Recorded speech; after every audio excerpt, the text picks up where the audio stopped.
it says that our children come through us, but they're not ours. We cannot control them. They, as soon as we bring them to this world, they are their own person. So it had come to this time when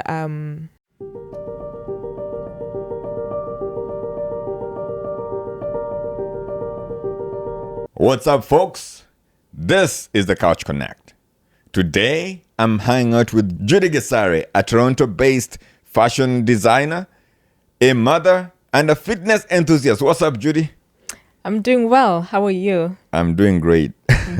Judy, let me tell you something. Yeah. When I said your name, Gesare, to Siri, so when I was saying, hey, Siri, call Judy Gesare, it said, calling Judy Gesare, something like that. Oh, it actually did that. Yeah. Oh my goodness, that is. I think that's the funniest Oh, thing and ever. then it called me. And then Actually, it called you. Yeah, it just called me. Okay, Yeah. never do that again, Siri. But anyways, Yes. so what Siri says when I do that is it mispronounces your name. It says Gisar.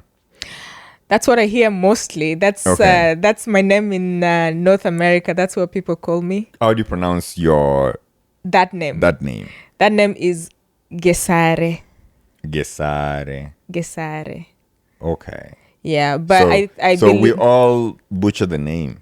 most people butcher the name, and I understand because, say, the North Americans do not have the pronunciation Okay. in the English Okay. pronunciation. They don't have the so they cannot say so they say j. Okay. Jessa. Okay. Yeah. But how does that make you feel? Actually, interestingly, that's what made me brand myself with that name. Okay. Because when I came to North America, back home, I never used to like this name because it's a vegetable. Oh. Yeah. You're named after a vegetable? Yeah, it's the, the bean leaves. Okay. The bean leaves are the yes. name. Yeah. So I never used to like it when I was back home. But then when I came here and went to school and saw how people were struggling to pronounce that name, I was like, yes, this is my brand name.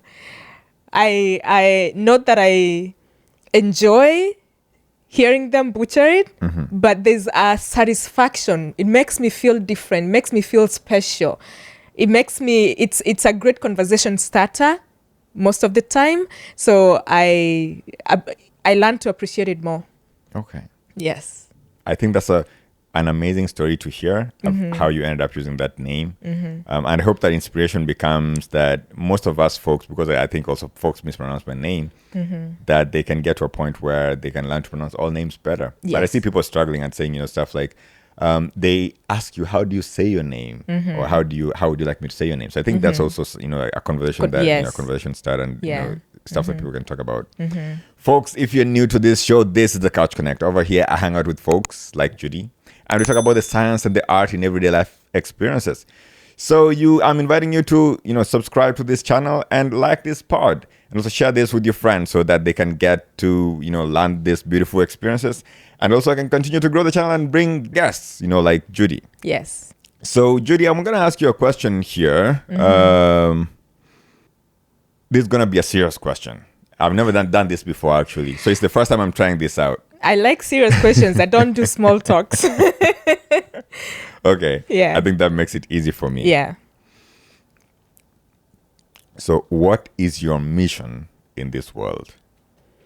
That's a very good question. So to say that this particular thing is my mission, I cannot say that. Okay. Because I do not know yet what I have been called to do. Yeah. But what I have learned in my growth process is to accept where I'm being led to and to authentically be myself so that I can reach my full potential and where I have been led, I'm being led to, because I believe we are where we are supposed to be. Yeah. And if you actually follow that path, you will get to where you're supposed to be. I don't believe there's a mistake in this world. God does not make mistakes. Okay. God knew us from the time before we were conceived in our mother's wombs. He says he has a plan for us. Yeah. So I believe there is a plan for me, and I just need to accept it and flow without resistance. Okay. Yes. Do you read books? I do read books. So 2 questions. Yes. What is the most recent book that you read? And what is the most insightful book that you've read? The most recent book that I read was The Alchemist. Okay. I haven't read The Alchemist. I've heard stories about it though.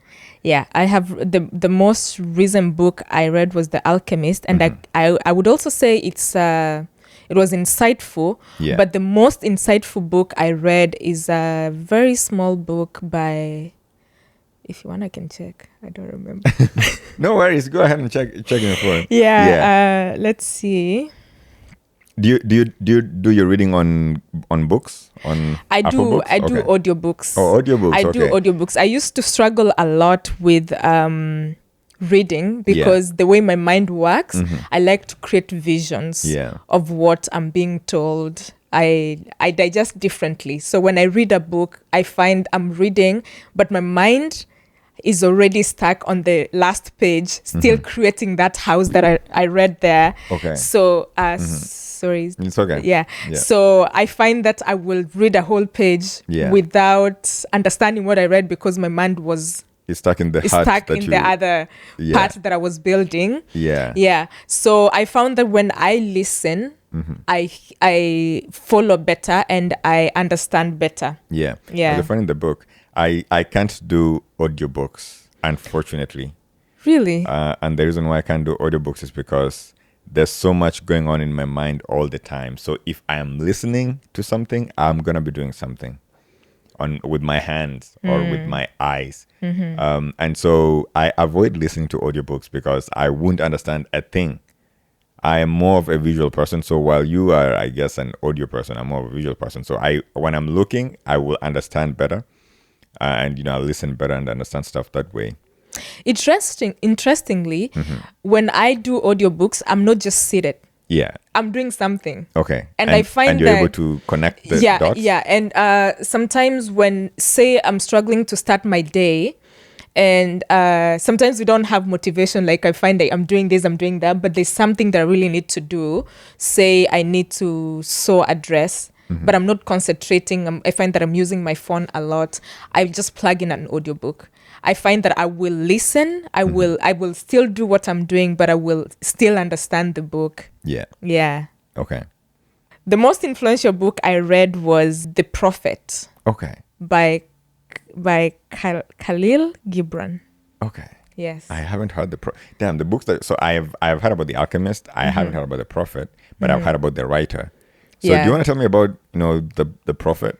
Yeah, I can tell you about The Prophet, and I can tell you how I came to know about it. I don't think it's a common book, but one time I had a breakdown.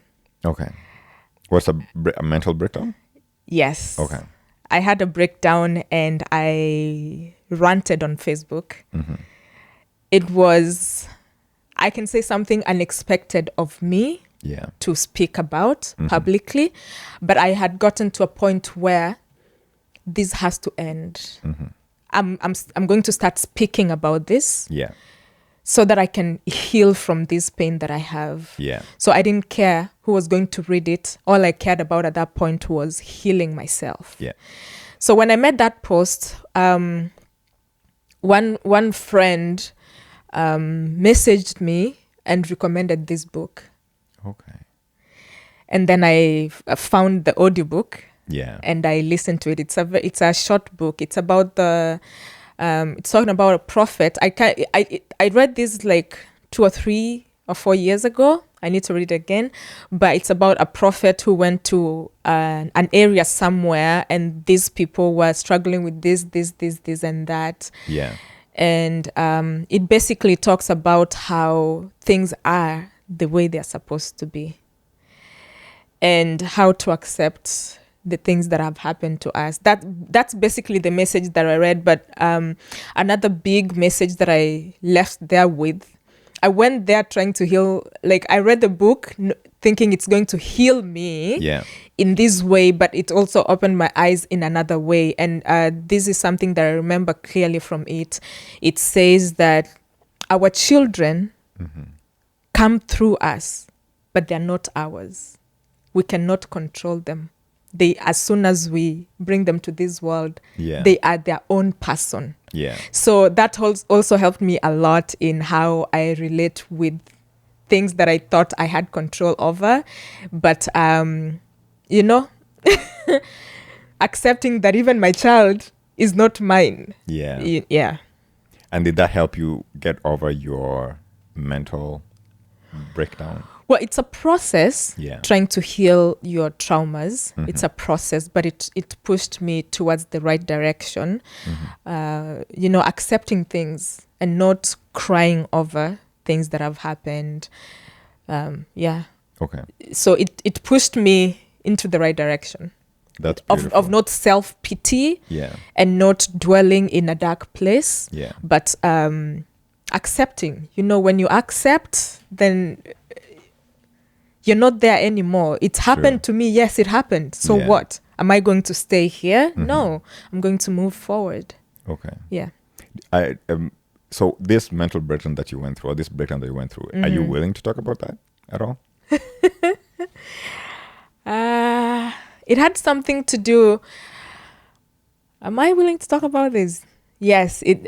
I was about to say no, but the main reason I did the Facebook post again, like I said, was to talk about things that hurt me so that I can heal myself. This had to do with my dad. I've always had a very estranged relationship with my dad. And I've felt rejected. I have felt, I'm going to cry. I don't want to cry.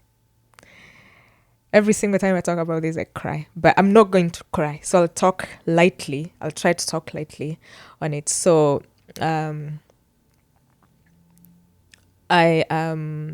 so it had come to this time when something happened. I saw him and he said hi to me very casually. I came home wondering, thinking about all the girls that have their dads, who their dads check on them, who their dads are there for them. But then mine says hi to me very casually. It brings back the hurt of a very long time for many years that I have felt. But as you can see, I'm still emotional, but I wanted to heal that pain. I didn't want it to always be painful. I wanted to accept that, yes, I was unfortunate. And there's nothing I can do about it. I can't go back. I can't choose a dad. I can't choose to have one of the loving dads, But I thought healing myself is to stop crying. It's not. I will still cry. It's still emotional, but I have accepted that I wasn't lucky that way. Do you think that first of all, I'm very sorry. It's okay that you had to undergo this. Yeah. And that you're dealing with this. And more power to you, because you're very encouraging there. And I'm pretty sure that. So first of all, I'm also sorry that I don't even have tissue to offer you. No, it's fine. It's fine. I'm able to. I have this trick where I know how to swallow back my tears. If you noticed, there was a lot of tears, but none dropped. Damn. None dropped. Okay. Yeah. So there's a trick to swallowing tears. But I was gonna say something, and I think my chain of thought, went in so many tangents. Yeah. But I was gonna talk about the acceptance. That acceptance, I think, plays a very big role in being able to handle that situation. Yes. And I think there's also many people who undergo a similar situation. Is there a way that you could encourage folks who are undergoing similar situations to accept and hopefully, heal from it? Yeah. It's a different journey for everyone. Mine was difficult because when I was young, my dad was my favorite parent. When we were growing up, I would always choose my dad. So I never understood why the person I loved the most ended, how it ended this way. Mm-hmm. Not to say that my mom wasn't, but girls are always daddy's girls. Yeah. Yeah. So it's a different journey for everyone, but accepting things is different for everyone. At some point you'll have a lash out. At some point you will have you will act this way out of order, and I think as long as someone is willing to heal, as long as you get to the point of like, I really want to heal this pain. I don't want to be this person. It breaks me every time, and I don't want this to be my life. As long as the journey you've gone through leads you to saying, I have had enough. This is not what I want for my life. As long as you get there, I'm sure knowledge will be provided to you by divine power, because that in itself is a prayer. Yeah. When I say I've had enough of this, I don't want this anymore, that in itself is a prayer, and resources will just come. Mm-hmm. And like, for example, when I made the post, I didn't think anything of it. Yeah. Right? Mm-hmm. I just said, I'm tired of this. Yeah. So did you post this in particular, that I met my dad and they said to me? Yes. Okay. I actually stated the thing and said, and I'm tired. I just want to heal. And I cried all night. Mm-hmm. And by morning, I was starting to get calls and messages. I turned off my phone for, I think, 2 days. And then when I came back to it, I left the post up for a little bit, and then privated it. Mm-hmm. I did not delete it because I want to one day go back and remember. Yeah. But then one of the resources that came with it was the friend who messaged me on Facebook and recommended the book. And then when I read it and understood that I am where I'm supposed to be, things don't just happen by mistake. There's a lesson I'm meant to learn. You know, this is the resources we are talking about. So I feel like the first step usually is to healing is to talk about it. Yeah. Yeah. If you're keeping it down, then you're not really helping yourself. You're burning up, but not really getting any help. One thing that I like that you said, there's this line that you said, knowledge comes through divine power. Yeah. Is that the exact? Maybe I'm misquoting you, but there was knowledge and divine power in there. It's not misquoting. It's paraphrasing. Okay. Yeah, and I don't remember exactly what I said, but I know that one. It's like I said. It's like a prayer in itself. Yeah. So divine power will provide the knowledge and assistance and resources you need in that time. Your prayer will be answered. Yeah. Yeah. In whichever way it will be answered. Yeah. Have you had any friends who underwent something similar? Do you ever talk to them about it?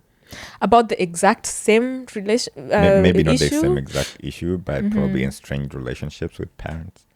And I've talked to friends about it. I have a friend in Kenya who's recently going through the same. Okay. And we have talked about it. I've always said something here and there throughout my life, but really when I talk to my friends, I try not to be weak. So I don't really say everything. Okay. Yeah, I don't really say everything. But if someone has someone they trust, they can talk to them. But personally, when I talk about something, I overthink. After I've said something, and after this podcast, I'll go and say, why did I say that? I should not have said that. So I personally overthink. So I've learned to regulate what I say and how I say it. Yeah. So first of all, I want to say that was very deep and I think also very personal. So thanks for sharing that. Yeah. And I also do hope that you sharing that becomes hopefully a stepping stone for somebody who's going through something similar to find a way of accepting. True. I think acceptance, like you said, is something important in this journey of healing. Yeah. I also wasn't expecting the show to start on that note. I didn't because that is a very important note. I didn't either. Yeah. I didn't. Because normally what we talk about is, science and facts that and things that are going on in everyday life, and in the form of art. And you starting it off this way, I think, is a very deep way of showing the scientific side of healing and how that healing can come about. Yes. But you are and do identify as a fashion designer. Yes. And I want us to talk about that. Yes. Okay. So how did that come about? So did you go to school for this, or is this something that you self-taught yourself and somehow found yourself here? It's both. Okay. It's both. So when I was in Kenya, I start from when I was in school. I always picked home science because we would sew. School, in this case, is high school, elementary school? Primary school, okay. Which is elementary school. And I liked sewing a lot. I enjoyed sewing a lot. I remember when I was about probably 3 or 4, that's the earliest memory I have, my mom hiding needles from me because I was too young.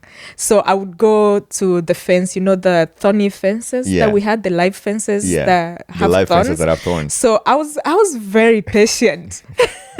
I would go pick a thorn, get my fabric, I would poke a hole, and then slowly thread the thread through the hole. Because my mom in the thorn. No, I'll take a fabric. So you poke a hole, okay. Make a hole on the fabric. Yeah, and with a thorn. Yeah, with a thorn.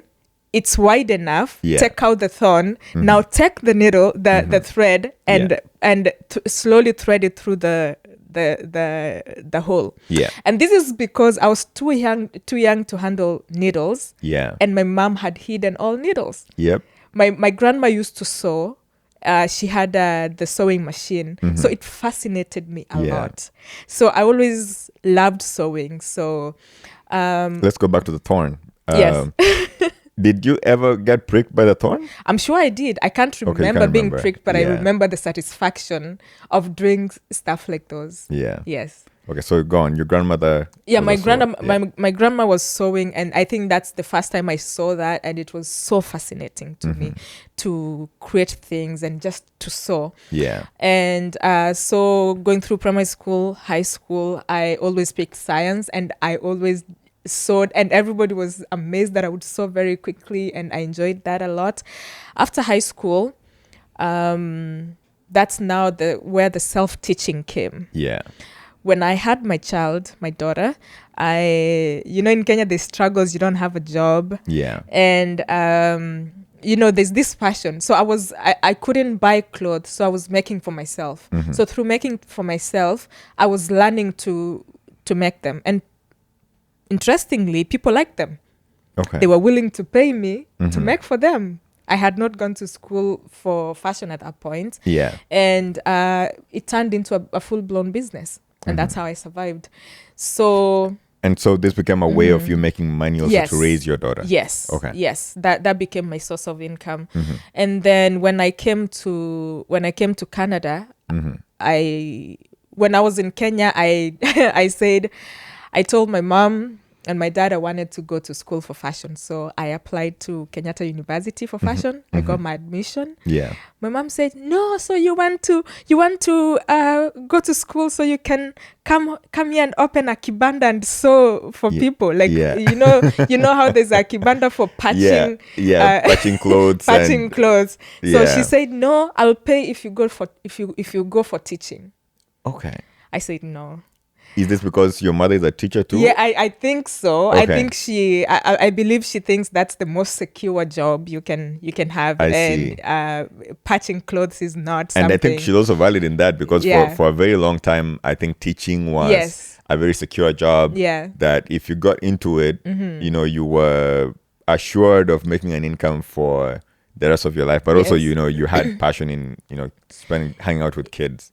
Yes. Yeah. So and then my dad said, "No, I'll not pay for that. If you go to the Philippines and do nursing, What's the Ugandan university? Makerere? No, the 7th-day one. Bugema University. That's what it's called. Yeah. So either I go to Philippines and do nursing, or go to Bugema, do whatever nursing. Oh, go to the Philippines or Uganda. And do study nursing. Okay. I was like, nah, because when I finished high school, my mom wanted me to do nursing. I see. I fear hospitals. I fear sickness. Yeah. There's no way. I couldn't. I used to get sick if anyone told me about somebody who's sick or somebody who has died. Yeah. I would literally get sick. So that was not going to happen. So at that point, I went to train as a air hostess. Okay.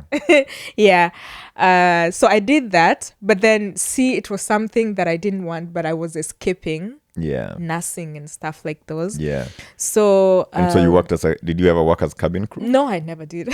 But did you enjoy, at least studying to work in an airplane? I don't know what I was doing. I was 19. Okay. I don't know. I just went somewhere, because I did, like, the options I had, teaching and nursing, were not options. So some of my friends had gone there. So I said, oh, there's this. I can do that. Let me do cabin crew. Okay. Yeah.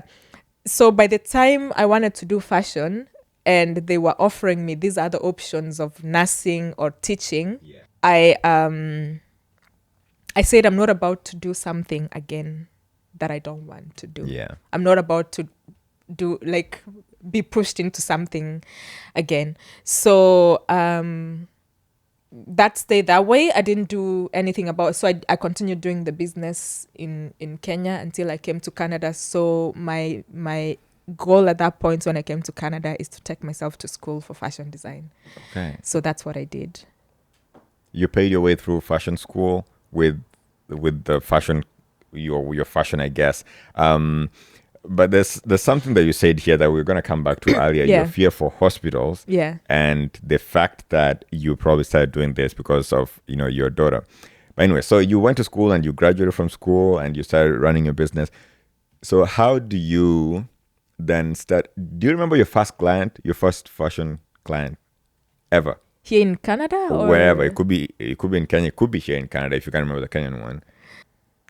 I remember in Kenya, in Kenya, the church I was going to. Yeah. So the dresses I was making for myself, I was wearing them to church. Oh, I see. So a lady came and because people would ask me who made it for you, I would say I did it. Yeah. So this lady was getting married.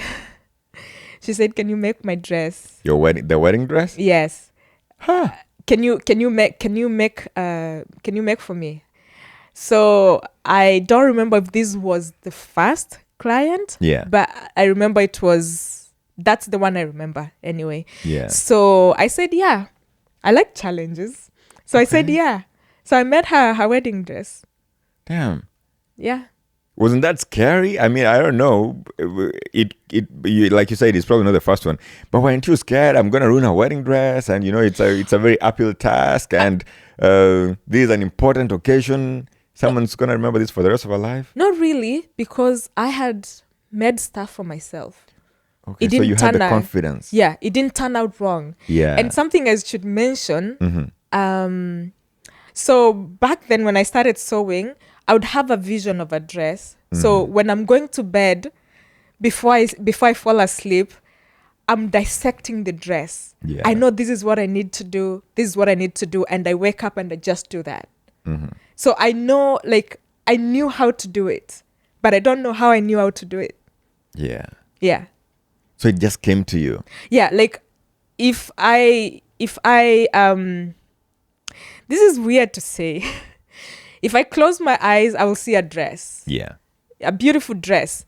So my mind when I'm thinking about dresses is like Bumble. Swipe left, swipe right. So I see a vision. I don't like that one. I swipe left. I swipe left. Okay. And I see one that I like. I stop there and I develop it. I turn it around. I see how is the bag going to be. So when I spend more time with it, I remember this dress and I want to make it. I was going to ask you a question. Where do you find inspiration for your designs or your design ideas?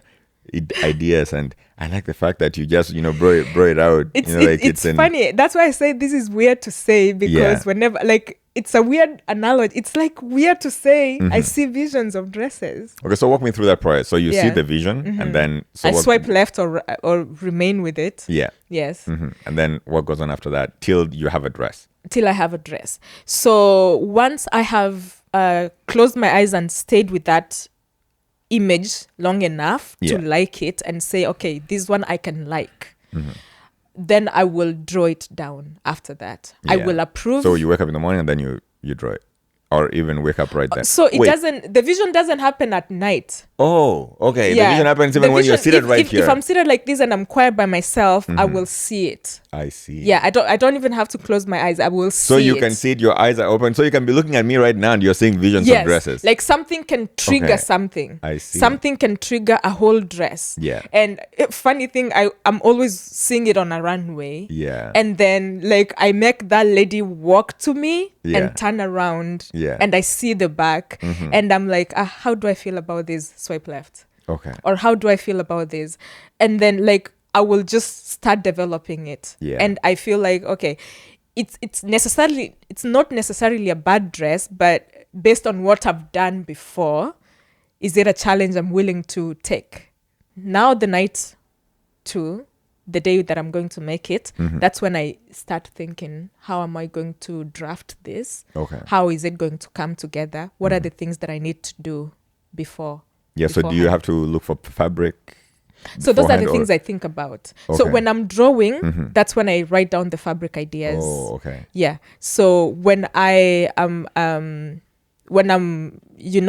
before bed, say I'm ready to make it, then I start thinking about how it's going to come together, how I'm going to draft it, there's a lot that goes into making a dress. Yeah. Yeah.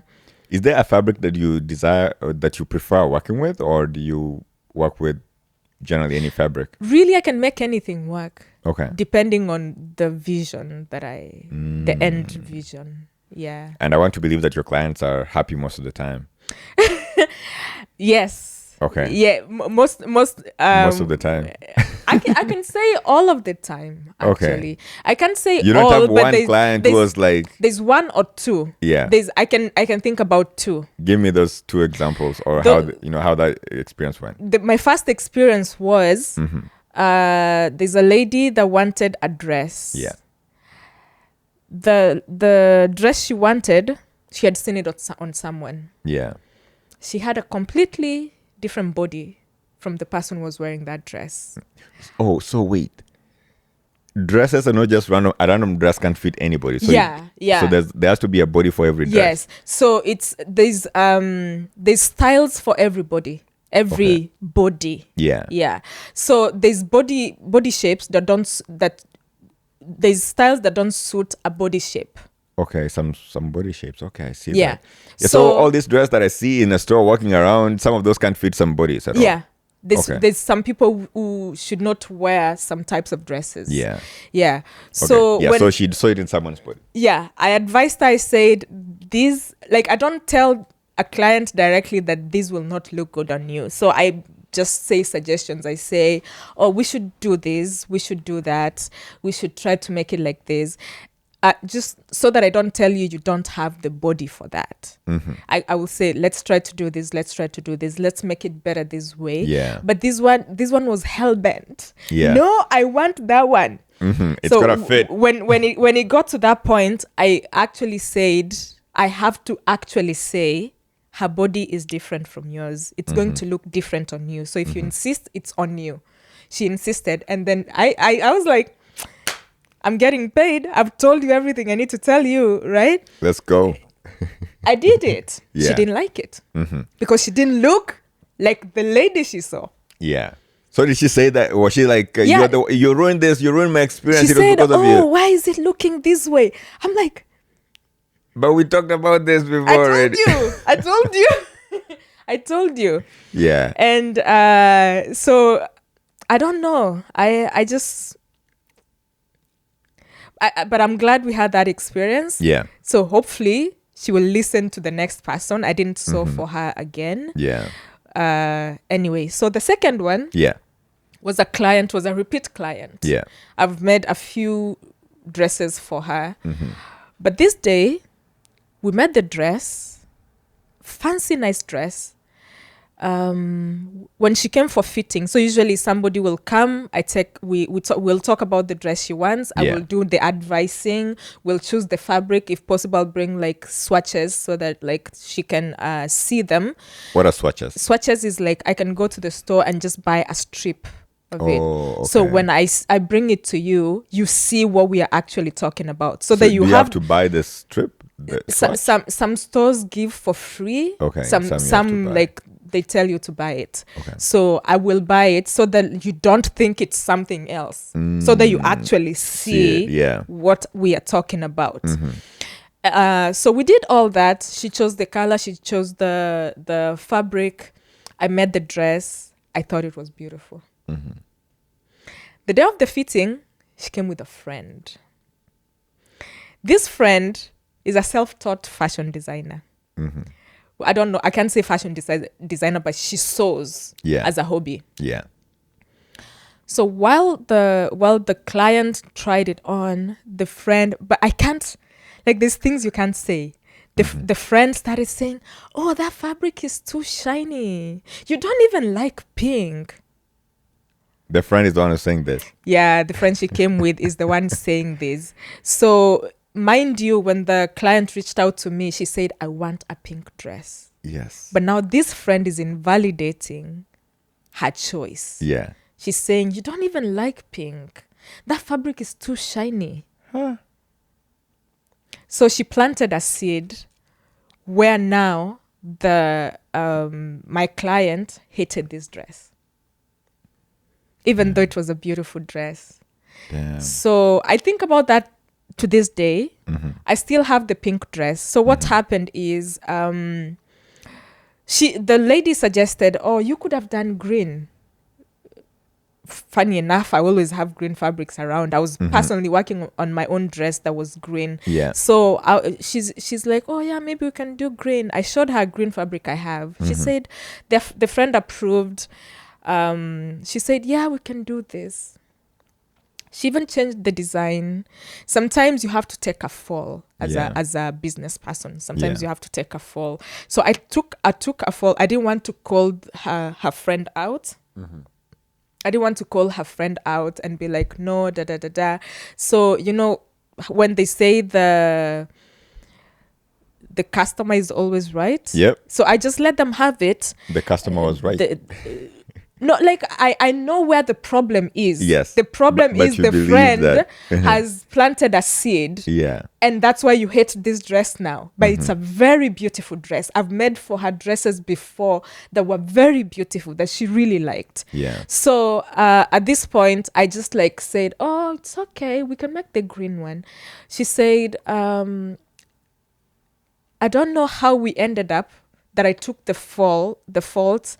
And the way the cut she wanted, and she wanted high and low, like the seed that was planted was, it's too high here, it's too low there, it's whatever. Yeah. But that was the design we talked about. Yeah, I have no idea what cuts are and all this, but I'm happy to discuss them. That's the art in everyday life experiences, Yes. So I took the fall for the cut where they said it's too high here, it's too low there. Yeah. I said, "You know what? Just choose the other color you want. I'll redo the dress for you." So she chose. You said that? Yeah, I say that. So I said, "You'll just have to, because you had approved this fabric, you just have to buy the new fabric. For the labor, I'm not gonna charge you extra. I'll just I'll just give it to you. I'll just give it to you." Yeah. And then, she changed the style completely. I just chose to ignore and not say, "Oh, you've changed even the style." I chose to ignore and just made her the green dress. So I still have the pink dress. I messaged her many times. I said, "You can come have it for free because I think it looked really good on you." Yeah. But I did not want to tell her that the problem was your friend. Yeah. I just still want her. I still have the dress, and if opportunity comes and I see her again, I'm going to give her the dress. Yeah, you can tell on the camera here. Maybe she can come get the dress. The next time she comes for my services, I'll say, I'll have a discussion with her and say, people have different opinions. What you like is not what your friends like. Yeah. You had the vision of a pink, beautiful dress. Your friends say the color was not good. Yeah. So I will suggest that when she makes a decision, we sit and we talk about it. Don't bring your friend. Yeah. Don't bring that friend. Because a friend might, end up changing things around. Some friends are supportive. Yeah. But then when they criticize a color, when they criticize and say, oh, it's too shiny. What is too shiny? It doesn't make sense. So when you say some friends are supportive, does that also mean that some friends are not supportive? Yes. Some friends, there's still, how can I say this? There's knowing that people like different things. Yeah. Say you like a black t-shirts. Am I gonna come and tell you don't look good in black t-shirts?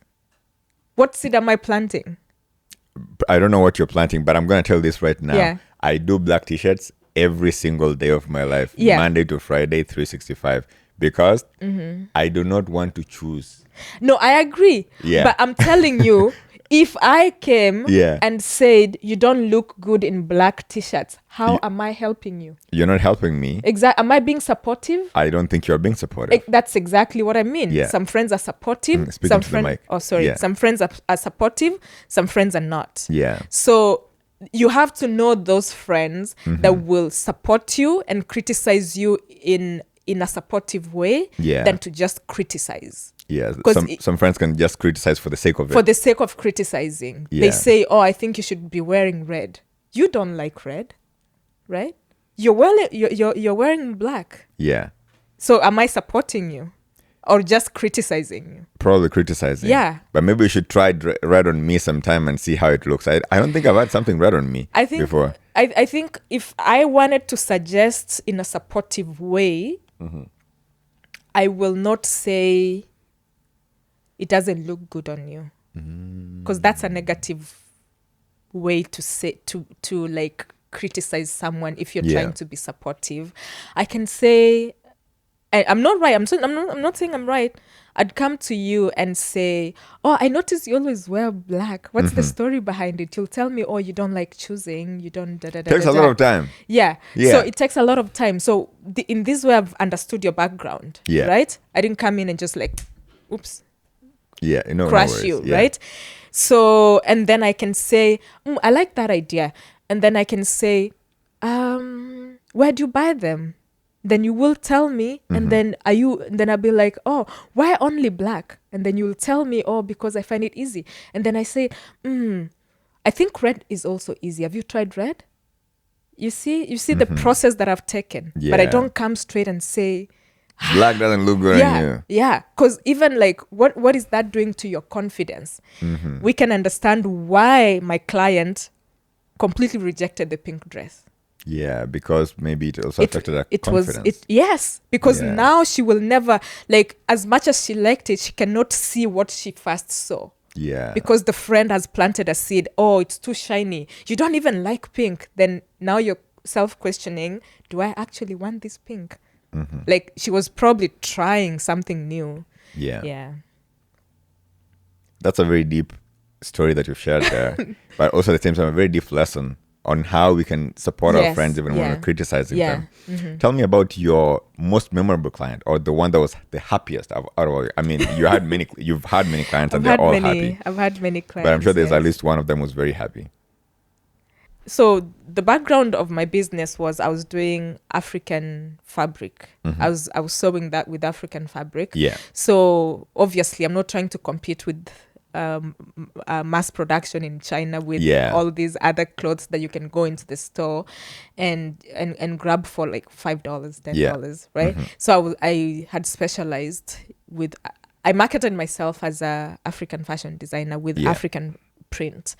So you'd think this client was African. No, she wasn't. Interesting. She was Filipino. Okay. And she African wears wear? African, yes. Okay. She admires African she loves that, and I've made so many. I can't count even in like my hands and your hands. Yeah. We can't count, the fingers won't be enough. Yeah. It's so many. So I'm that way I'm made to believe that she really liked them. So when you find a client like this who really appreciates your work, how does that make you feel?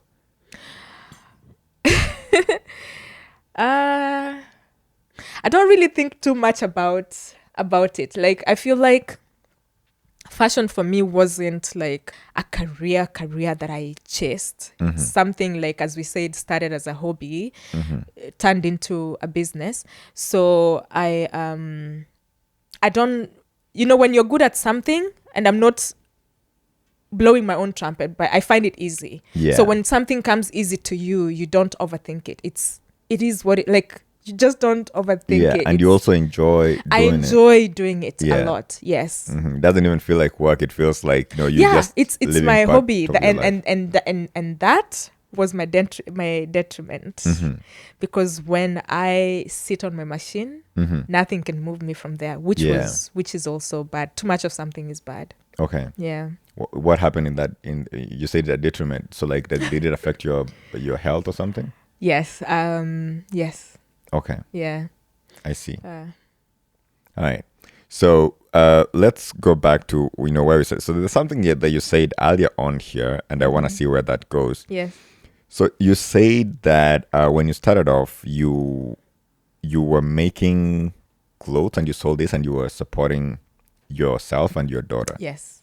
The relationship I've had with my daughter is, for example, she has only seen me cry maybe 2 years ago for the first time.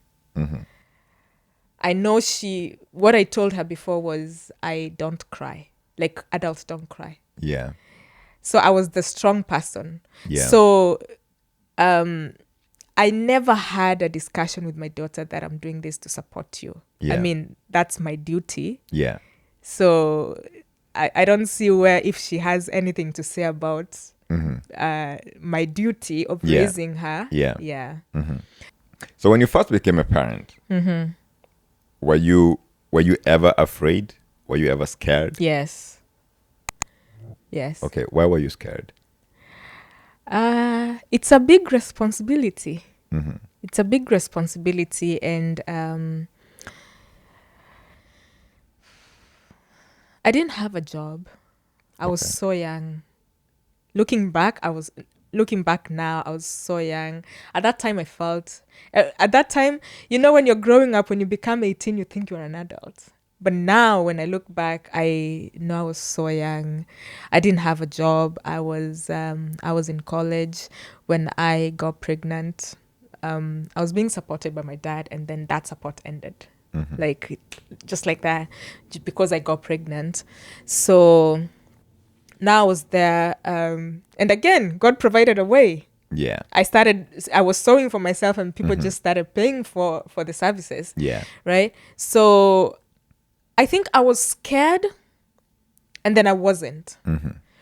When I had my daughter, things just happened, and I just forgot. Like, there's a type of happiness that you feel when you're... I don't know if it happens to everyone. I was just happy.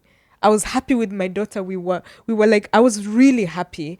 And I enjoyed a lot raising her. Like, every day, waking up, doing things together, like going outside to bask in the sun, like, how we do back home. Yeah. So I was scared, and then I wasn't. Yeah. Because things were just now happening. And this is because when I was pregnant, I said, okay, there's many options, but I'm choosing the option of having my daughter. Yeah. And God, I'm choosing this option, knowing that you will be with me. Yeah. And he was with me. He's been with me. Yes. At what point did you realize that you were going to be a single parent?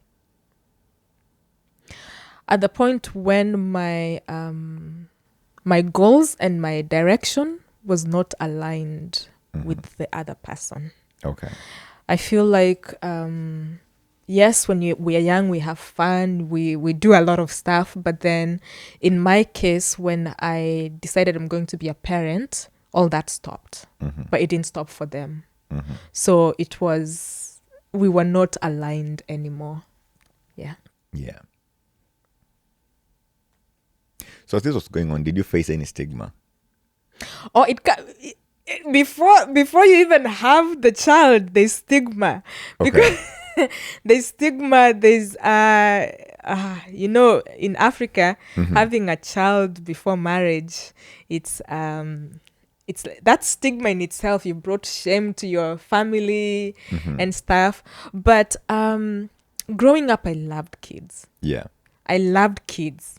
And there's no way I was never going to have my own child. So when it happened, I was like, to hell with stigma. Yeah. I'm going to have my child. And what did that stigma come in form of? It's, well, to begin with, like I said, they say you brought shame to your family. And then if you have if you have a child before marriage, there's chances you'll not get married. If you don't get married by the father of that child, there's chances you won't get married. But it's really, I feel like it's been a long time that I've not thought about those things. So it's not like fresh in me, or they're irrelevant to me because of the choice I made, and just continued. You choose and you go forward and you leave whatever else behind. Yeah. So there's a stigma before the baby was born. So what about after the baby was born? After the baby was born, the stigma around, the stigma in church, the stigma in the family. Well, personally, I wasn't that well connected with the extended family. Yeah. So I didn't really quite feel the stigma from that end. So I was my own person. And so did this stigma come in the form of, people don't want to talk to you, or people sideline you, or they bite you? In the church, yes, but in the community, it's like, well, they say you have a child. And I don't know, now that I've grown and I'm grown both mentally and physically. Now that I've grown, I don't see how people used to use that on people. I don't know why that used to affect us a lot, when it's really nothing. It's their opinion. Yeah. But back then, you're young, and also in the community we were in, now we're in North America, so it's it's really different. But I can't say I really felt that much. My mom was supportive. Yeah. And she, supported you throughout the journey before birth and after, even Oh, after no. Before birth, did I tell her? Oh. So she didn't know that you were pregnant? For a long time, she didn't. Okay. So when I asked her recently, she said she knew, but I don't think she knew. I know that she didn't know. So what did you do?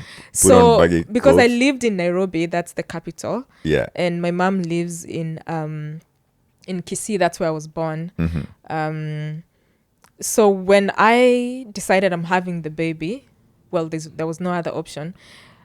At 2 months at the 2-month point, I decided I'm not gonna see my mom for a while, because I was gonna hide it. Yeah. I didn't want her to be disappointed in me. So I said I'm not gonna see my mom in a long time. I'm gonna go visit her now. Yeah. So that I can come back and continue and then have my baby. Yeah. So I went, visited her, stayed for 2 weeks. And then I went back to Nairobi. Okay. Yes.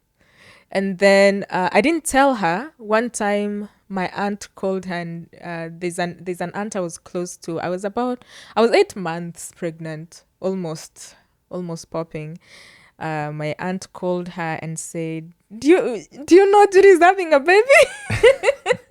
Just casually that? Yeah, because I was never going to tell her. Yeah. I was never going to tell her. I didn't know. I think the respect and the respect plus how we were afraid of our parents, there were no words to say that to my mom, that I'm pregnant. But surprisingly, I had words to tell my dad. Okay. Yeah. So you told your dad before? I told my dad, but I never told my mom. Okay. Yeah. My dad and mom were separated, so they were not together. So and they wouldn't share with each other. And they wouldn't share with each other. Yeah. Okay. Yeah. So, first of all, I'm very proud of you because you are. I mean, I've known you for a couple of years, and I think you're a very strong parent. You know, besides being a very strong businesswoman, a very strong parent who's raised a wonderful child. And the reason why I'm having this conversation with you is because there's many single parents out there who have probably felt the same things you're feeling, and they think that they are alone.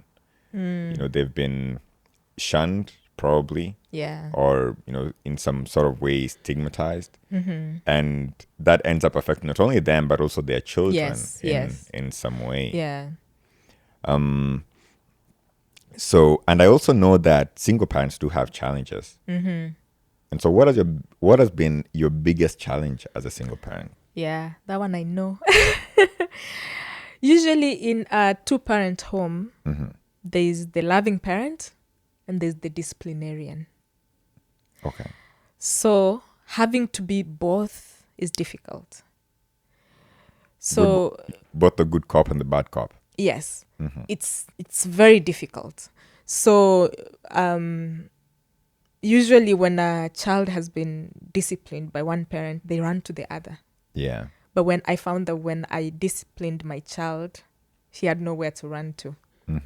And then now flipping to be the loving parent, there's like that awkward moment. Yeah. Where like, okay, I have just chappered her. How do I go and hug her and like go back to like being okay? Yeah. And acting like, okay, that was just a mistake that needed to happen. Now we are back to factory settings. Now let's continue. That was very difficult. Yeah. Yeah. And so how do you navigate that? I think having more talks. Well, that needed to happen.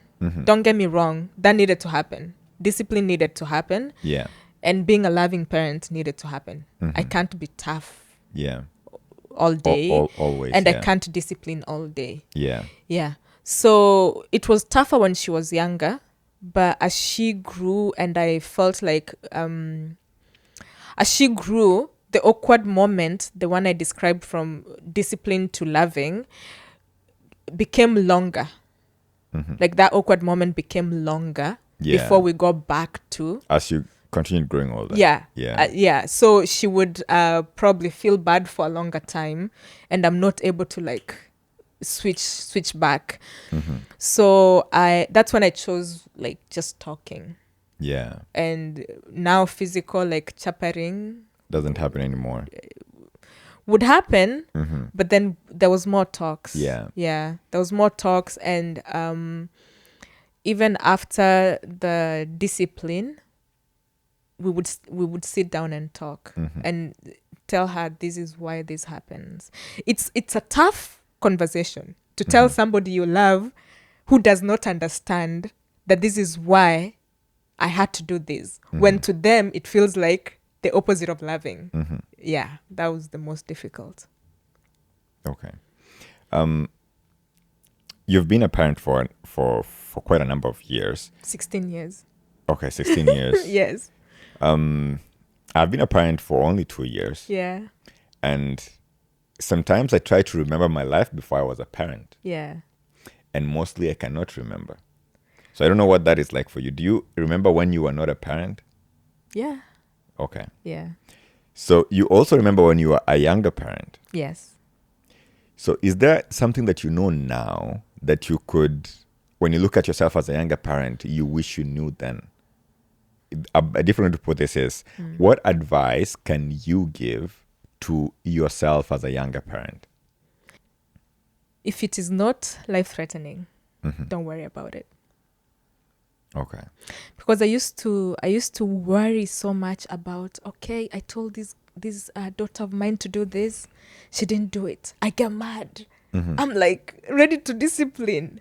Because I'm thinking she's not listening now. She will not listen in the future. And then she'll get into problems with the police in future. So your mind goes like on a roll. Yeah. It's like, oh my God. So if I don't do this now, like if my daughter doesn't listen now, she's going to be one of those kids. No, I would tell anyone, just relax. If it's not life-threatening, leave it. Leave it. Have fun. For example, if I told my daughter, clean your room, and she doesn't, I'd get so mad. But now we even say, okay, are you gonna clean your room today? She said, today I'm not feeling like it. I say, okay, when do you want to do it? She says, over the weekend. I say, okay, will you let me check? She says, yes.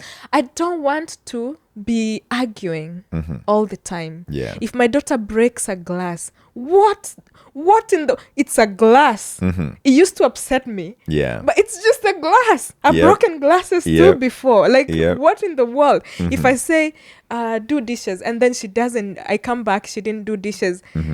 I just go ahead and do it. Like, our relationship is no longer like, oh, you need to do this, you need to do that.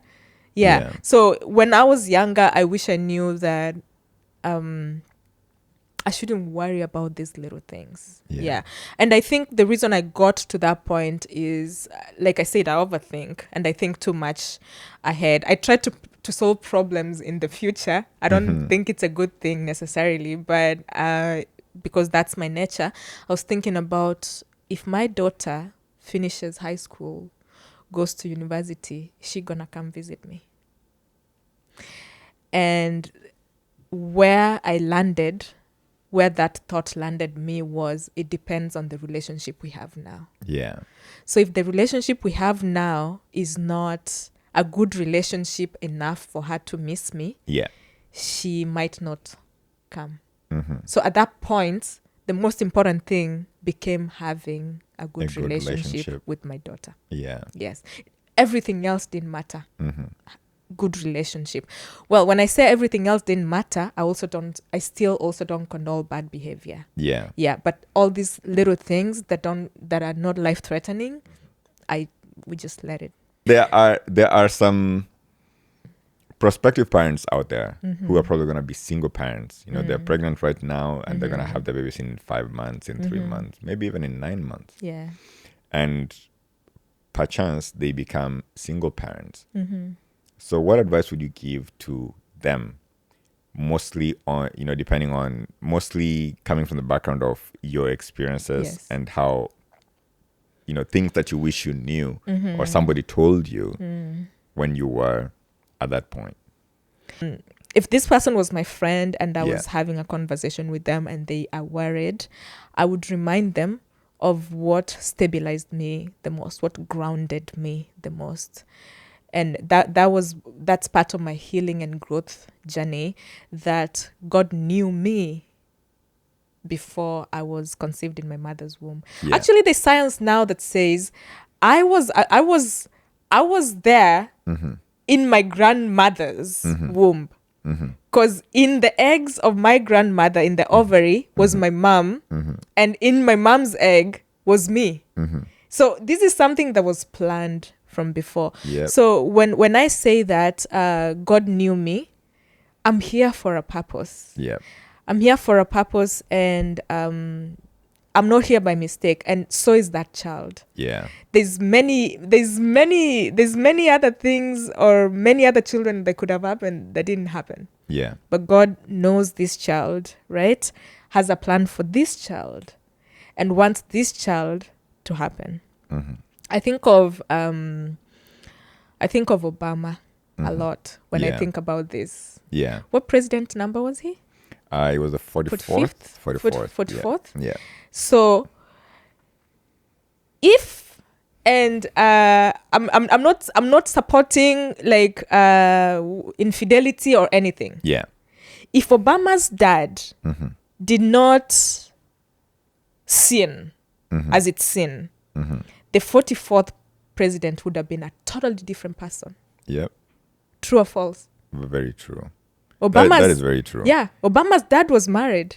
Yeah. He went to the US, had an affair with. Oh, he was already married.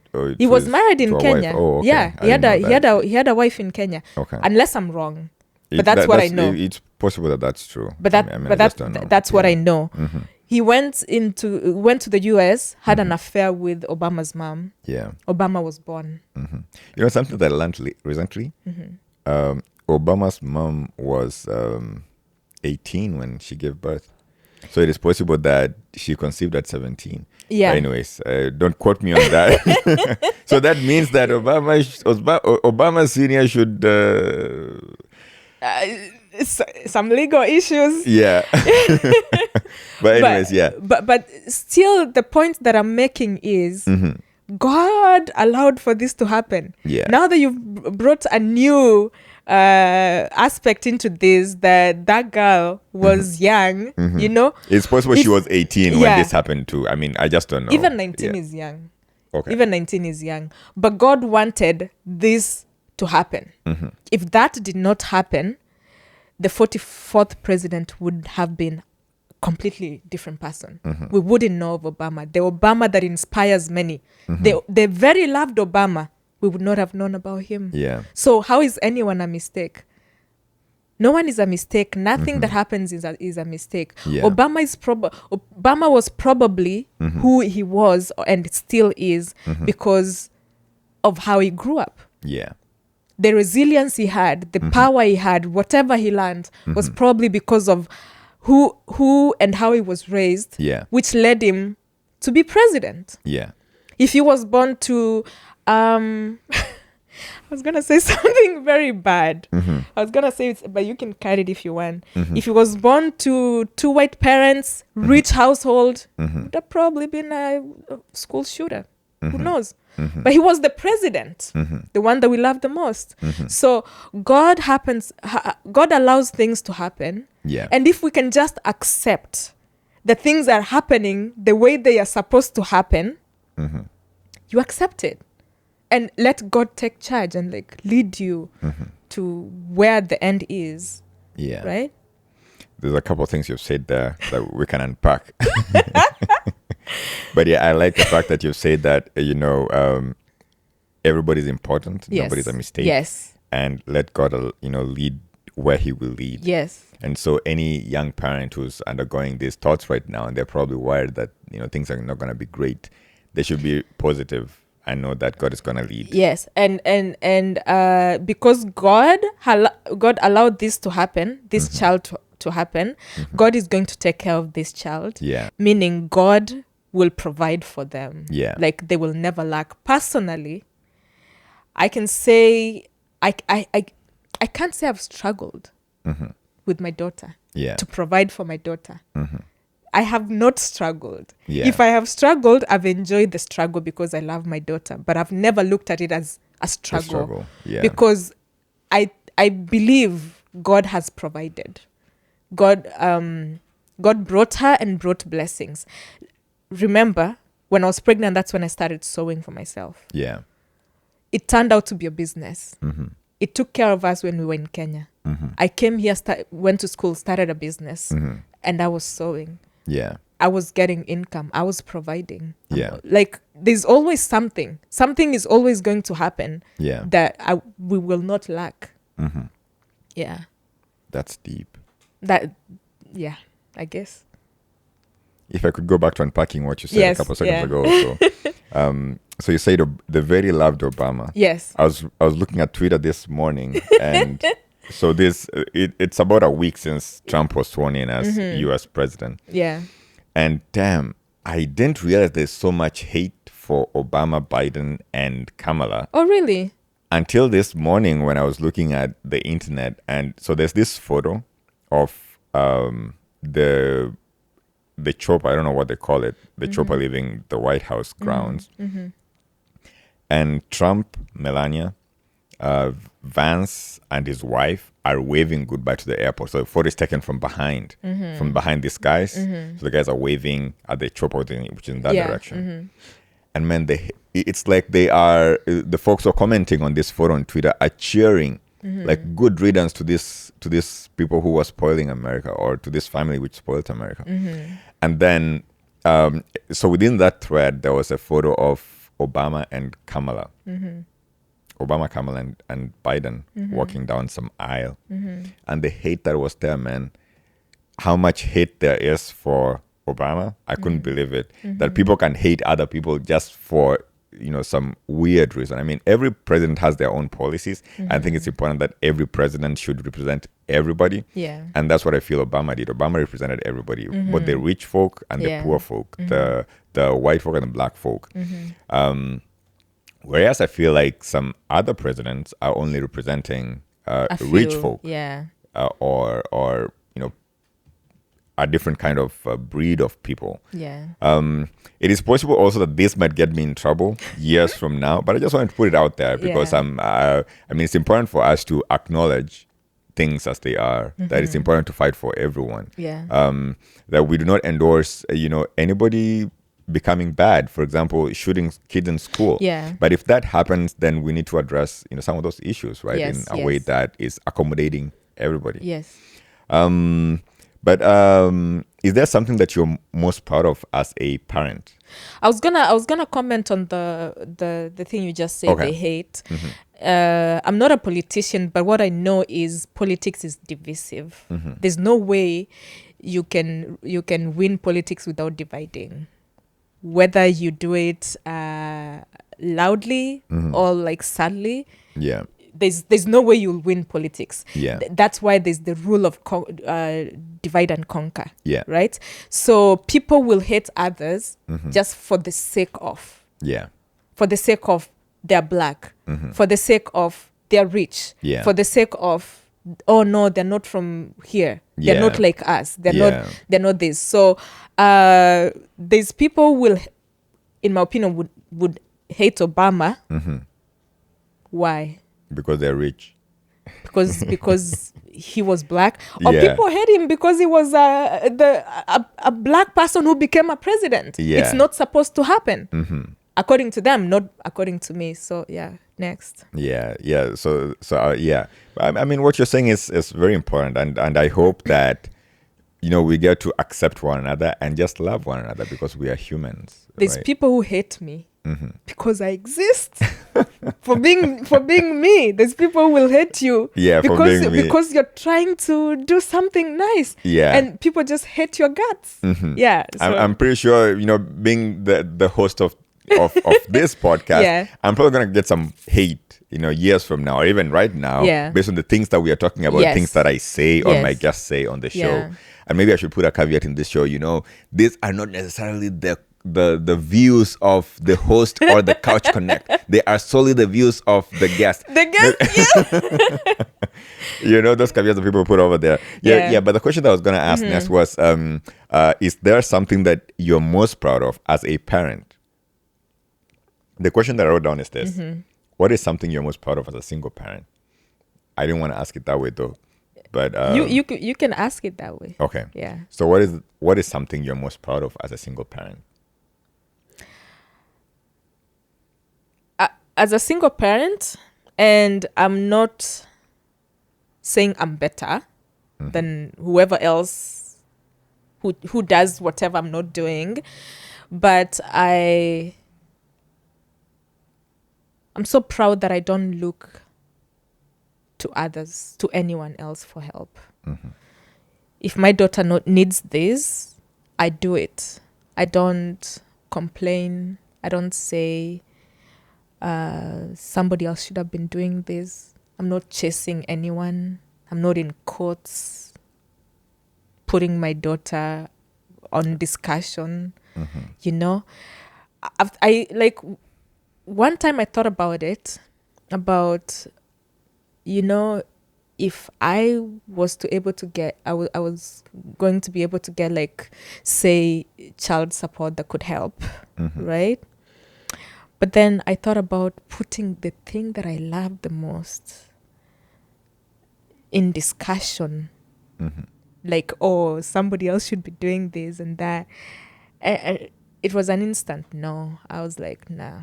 Like, I'm proud that I proudly do things by myself. And I actually, I like it this way. because then I don't ask anyone for help, for permission for anything. Like if I want to do something, me and my daughter get up and do it. There's no permission needed. There's nothing needed. It's a soft life. For me. It's probably not the proudest things I probably can think of the whatever. I also don't like to think about that, I've done the best. I don't think about myself that I have done the best. But I'm super proud that God has provided and I'm able to do it. I'm also, proud of you.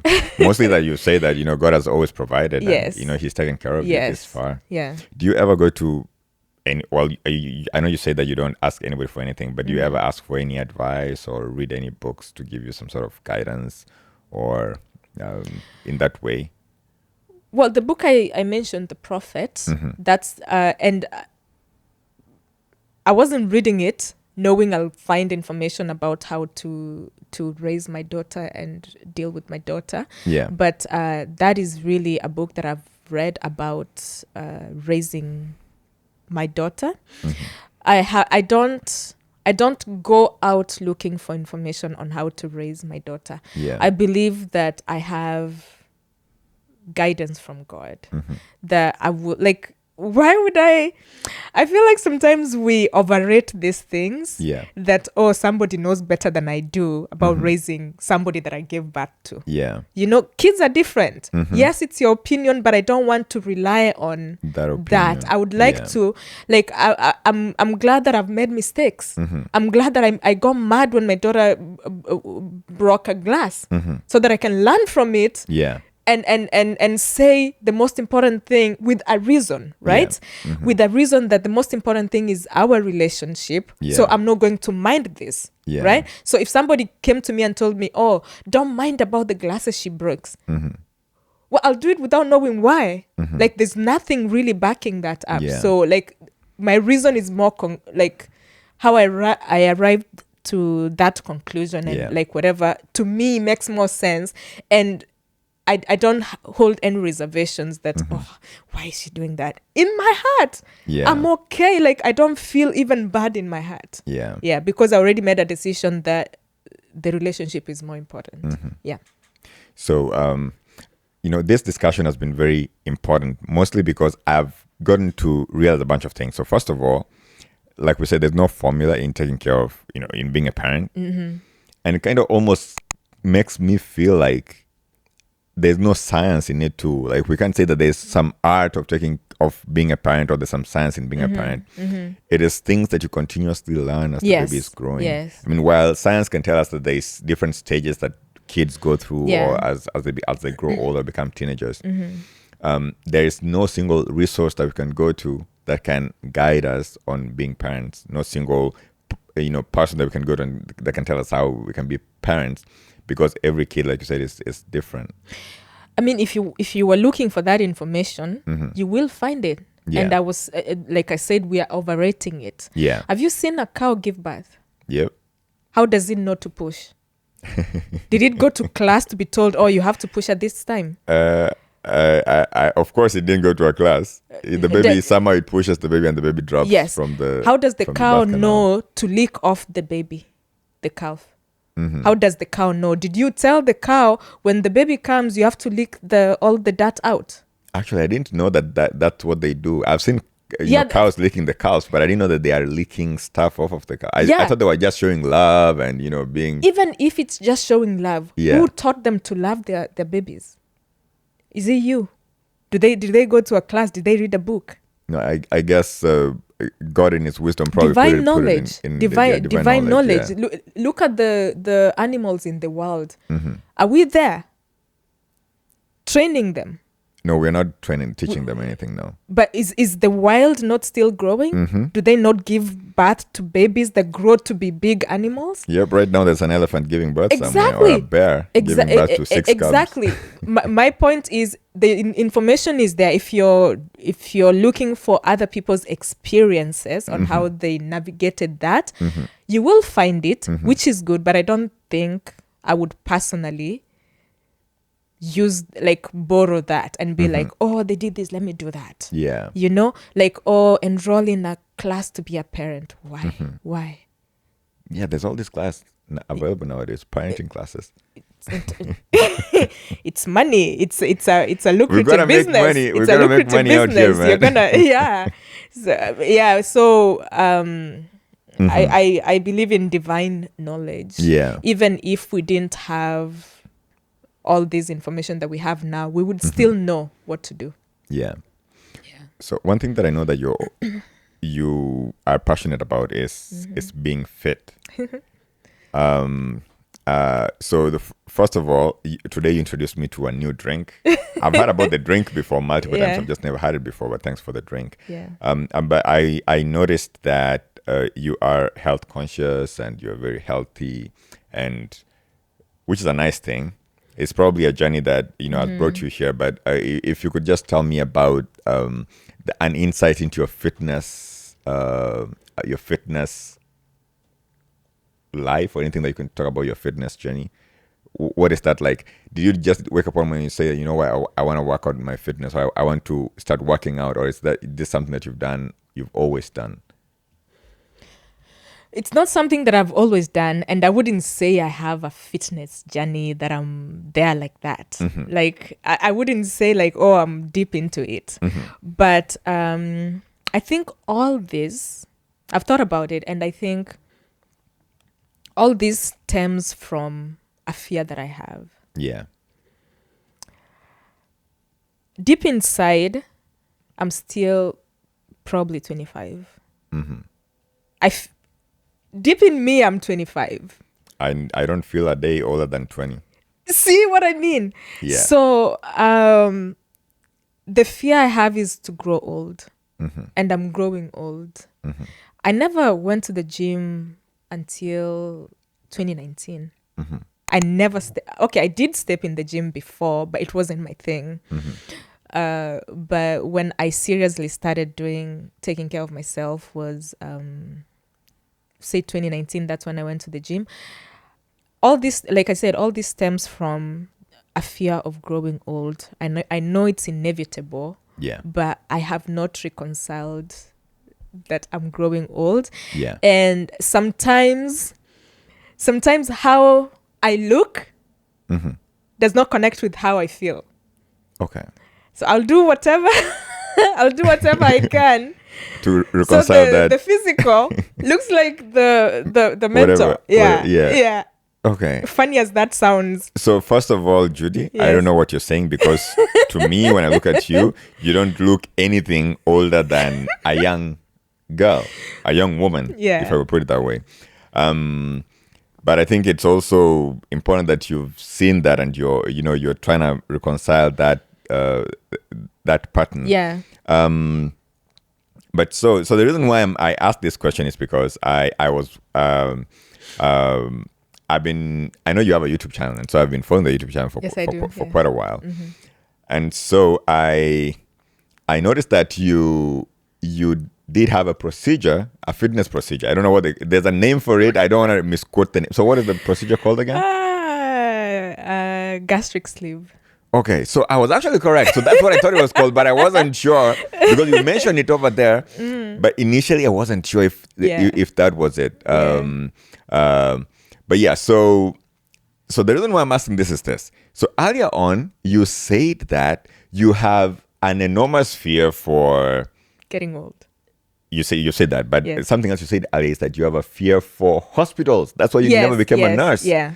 So now you are telling me that you are afraid of hospitals, and yet you book yourself into a hospital to get this surgery. So that is very brave, actually. Yes. But so talk to me about that. So what motivated you to consider gastric sleeve surgery? Well, I still do have a fear for hospitals. Okay. But like I mentioned again, like when we were talking about like, I'm afraid to like what I do to reconcile the physical and the mental, I will do whatever possible.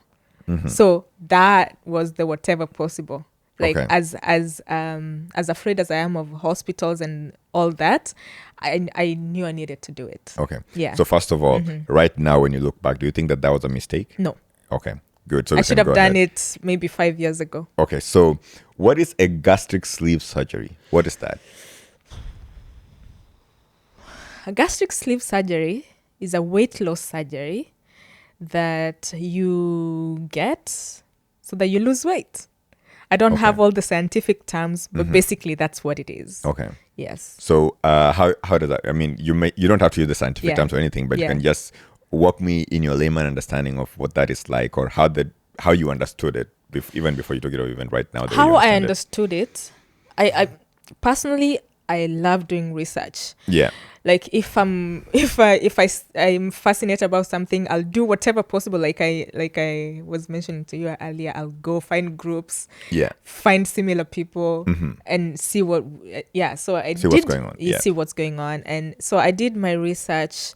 What motivated me was, when you start getting older, I don't know.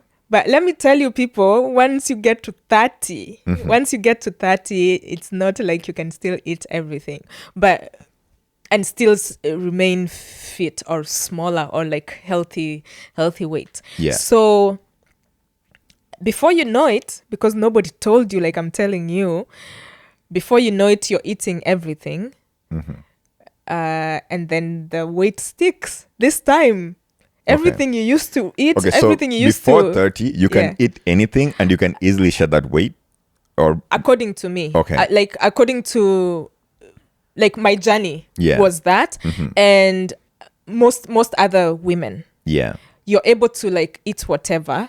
Like, before 30. So 30 is give or take. Okay. Give or take. So somewhere around somewhere there. around 30. Okay. Yeah, somewhere around 30. So if you just take this again, before you are somewhere around 30, whatever you're eating can, the weight it's giving you can easily lose that weight.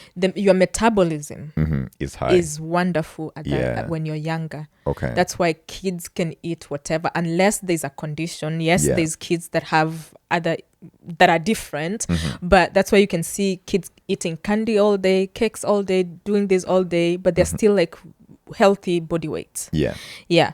But once your metabolism starts to fail, not really fail, but once you get older, it doesn't work the same way. Yeah. So you find that you're holding on to weight more. Your body is packing up than when you were younger. But also, you don't know when the switch happens. Yeah. So you'll continue living your life, and then it's like, pop. One morning you're like, okay, what happened? Exactly. So I think when that happened to me, I did, I've done things.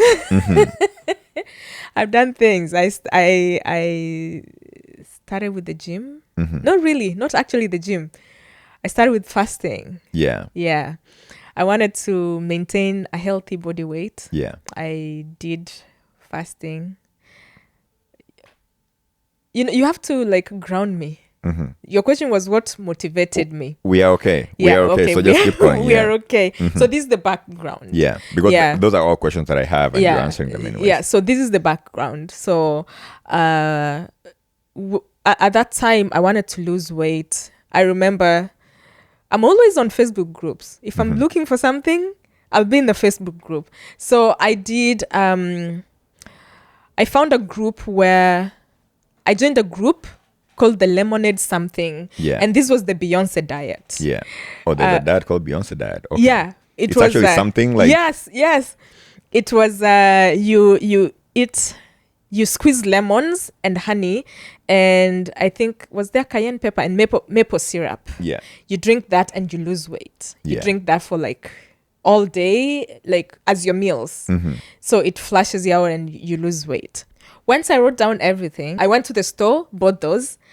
But so when I came back, I was still in the group, like in the Facebook group, and like still scrolling, seeing other people's transformations, getting motivated, getting ready to start tomorrow. And then somebody there said, "Oh, I do the snack diet." There's a snack diet? Somebody said, "I do the snack diet to lose weight and do the lemonade diet to maintain." Okay. I was like, okay. I asked her, so what's the snack diet? Yeah. She sent me over to another group. She sent me over to another group. And do you pay money to be in this group? No, Facebook groups is like free groups. Yeah. I like Facebook groups because it's authentic people sharing authentic experiences. Yeah. Nobody's marketing anything. Like we do here on the Couch Connect. Yes. Just like us. So I was like, okay, which one is it? She sent me over. So that night, my route changed. Yeah. So the snake diet was this guy had called it the snake diet. It's no he called it the snake diet because the snake eats a big meal.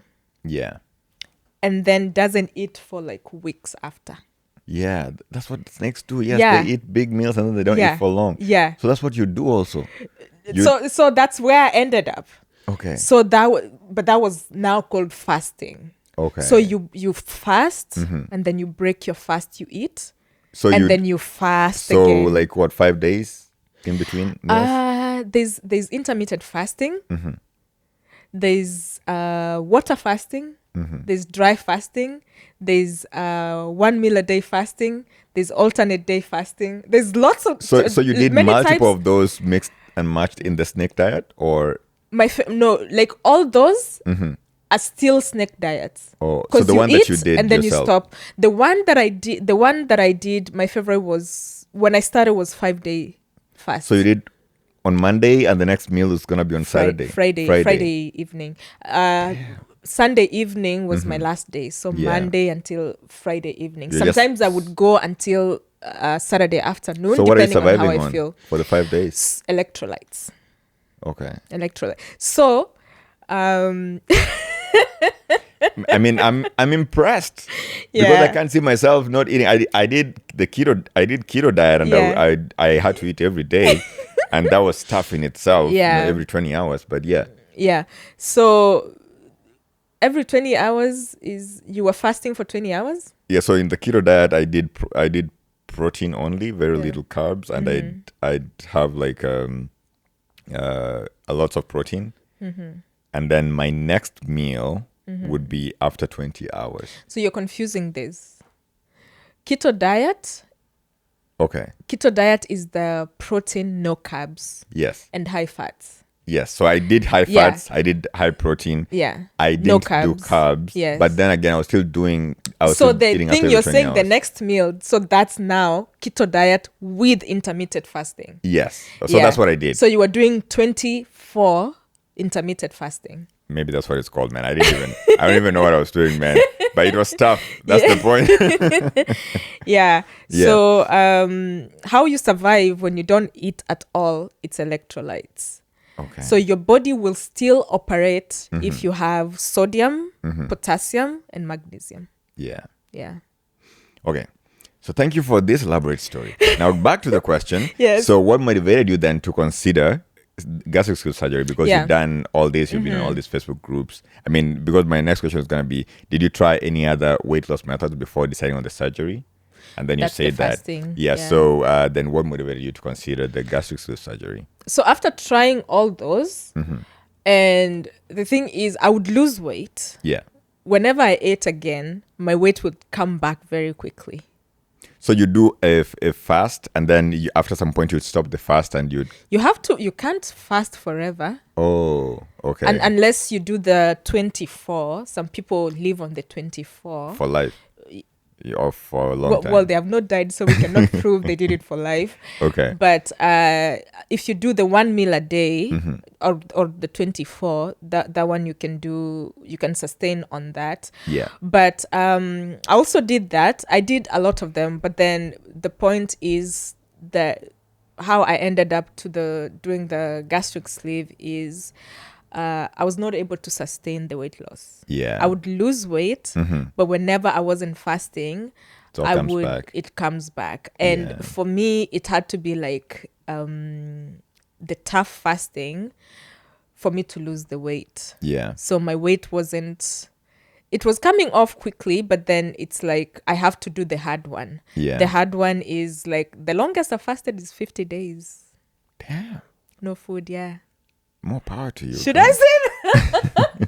I know I sound weird saying that. So wait, 50 days is you ate once and then 50 days without food? Yes. Oh. And then ate ate 2 days and went another 18 days. So I like to combine those and say 68 days, but then actually it's 51 days. On the 52nd day, you're still leaving me looking at you like. We probably met each other so many times, but you wouldn't know I wasn't eating. And would I be eating in front of you? And I wouldn't eat. Damn. I wouldn't eat. Yeah. So I did that, and then every year in January, I would do some type of fast. I would do 30 days fast. I would do 21 days fast. So it was becoming like, okay, I'm not keeping the weight off. Yeah. I came to learn that, and this was from the blood works I was having. I was almost getting to pre-diabetic, and I knew what that meant. Okay. What does that mean? That was scary for me. So what that means to begin is, I have a history of diabetes in my family. Yeah.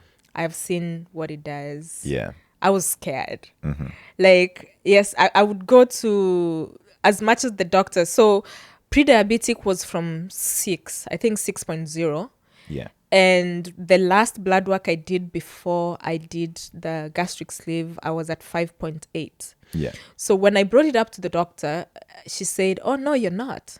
Like you're still far from pre-diabetic." But I'm like, why is it so close? And again, I'm not a doctor, so I don't know what it means.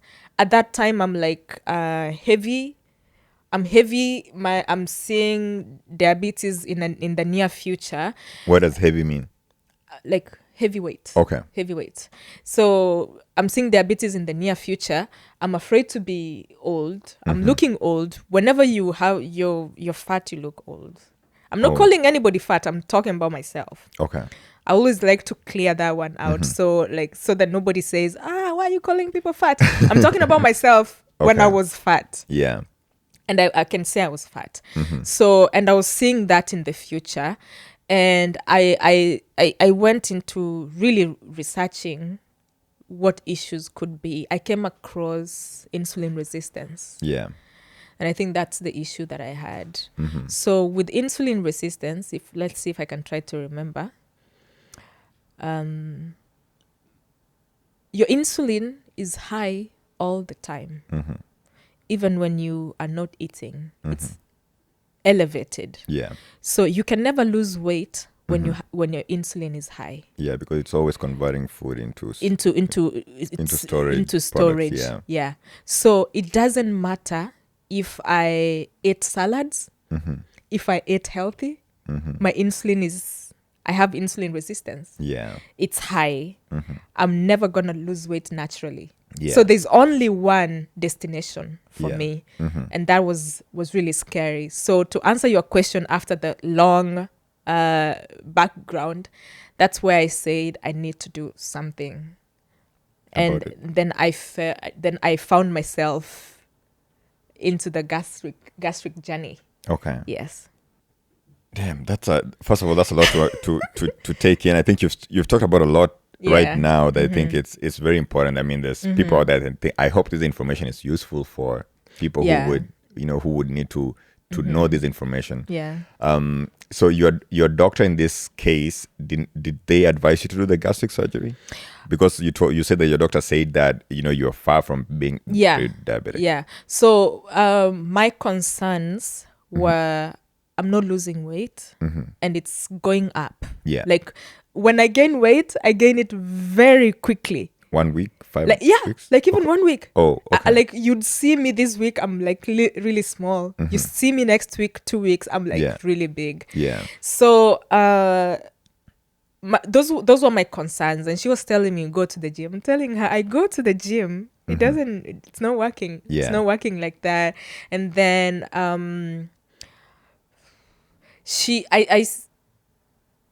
I mentioned, because I was considering it, I wanted a Canadian doctor view on this. Yeah. So I said, I would like to do a gastric sleeve. She said, no, you shouldn't do it. It has side effects. I mean, like everything has everything has side effects. Even water has side effects, right? Water poisoning. Yeah. So she said I could instead go non-surgical. Yeah. So she recommended Ozempic. So my question to her was, okay, Ozempic is gonna help me, but what is Ozempic? It's a medication that suppresses your hunger. Okay. So you don't get hungry, you don't eat. So basically it forces you to fast or something. Yeah. And there's some chemicals in it. I did not study about Ozempic because for me it was already like I wanted something permanent. Yeah. So my question to the doctor was, okay, if I take Ozempic, I lose weight, then I stop, I gain the weight back. Yeah. So how Ozempic for life. So how has Ozempic helped me? And she said Ozempic. I said, okay, is it covered by OHIP? She said, no, it's about $1,000. I'm like, what? $1,000 a month? For how long? Yeah. So her solution was did not make sense. It was not feasible. To what? Yeah, it wasn't feasible. Yeah. So I said I wanted the gastric sleeve, and I asked her to recommend me because a doctor has to recommend you. Yeah. Here in Canada, so that you can be approved by the government. So, or you can go private. Yeah. So she said, I don't think they're gonna accept you because your BMI is low. Yes, I was fat, but it wasn't as high as the people who get accepted. And I don't have other conditions. So other conditions are like diabetes and sleep apnea and like all those conditions that come with being obese. My daughter says it's obese. I shouldn't say obese. So the conditions that come with being obese. So I was like, okay, so I should get diabetes and be heavy. So that I can be approved for be approved. So she said she was gonna recommend anyway, and let's see what happens. So she did that, and very quickly they got back to her and said, no, I do not qualify. So but I already knew that, but I still wanted her to try. But so to give a background or context here, if you're getting a certain type of treatment in Canada which has universal health coverage, you need to be approved, of that treatment needs to be approved by by a provincially recommended body that will then approve you to get that kind of treatment for the government to cover it. Otherwise, you have to pay for that yourself out of pocket if it's not approved for coverage by the universal healthcare. Correct. So I knew I wasn't going to be accepted, but I was already considering private. But I wanted to do it outside the country. So, but I wanted her to take me through the process so that I can ease my mind that she knows that I am fit to go through the process. Okay, so that's who really is your Canadian doctor? My Canadian doctor. Okay. To the point of her recommending me, she knows my history, right? If she didn't think I was fit, she would have said, oh, with this, you shouldn't do it because of this, because of this.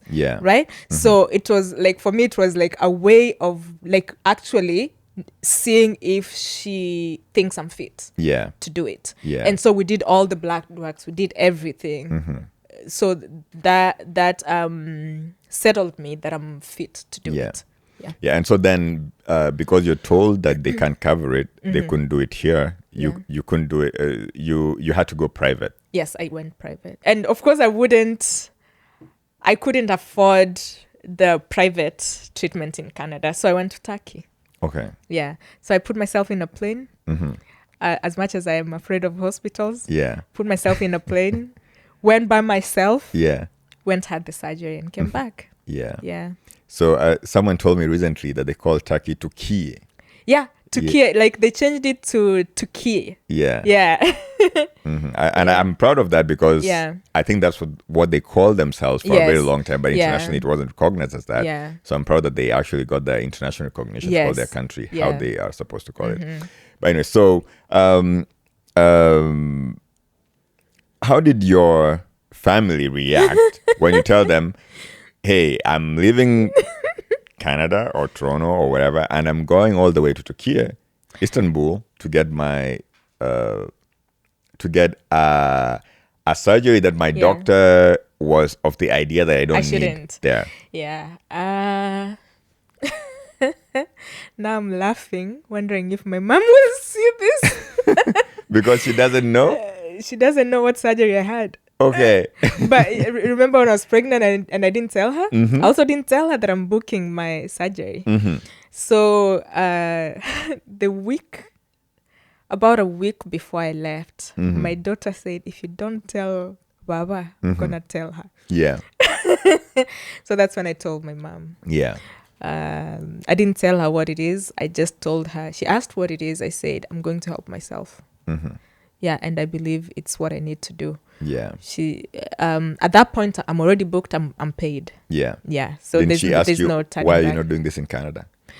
I said, she didn't ask a lot. I think the relationship I have with my mom or understanding is by the time I decide to do something, I've decided, and it's not like there was a better option. I will have made the best option at that time. Yeah, at that time.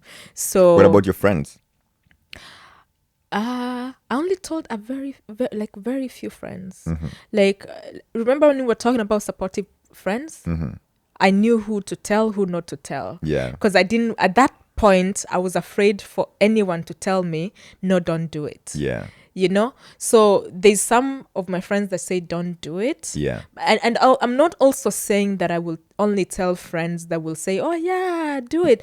I'll tell friends that would criticize me if I'm overboard. Yeah. You know? Objective criticism. Yeah. Like, would actually give me reasons why I shouldn't do it. So I told a few friends. Some said you shouldn't. Some said I should. Yeah. Like, if I think it's the best thing for me, I should. The medical field has advanced. I shouldn't be like afraid. Yeah.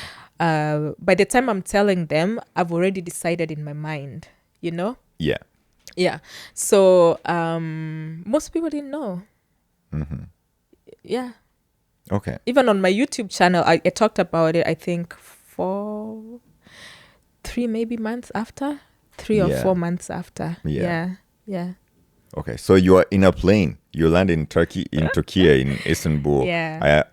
I've been to that airport. I can't remember what it's called.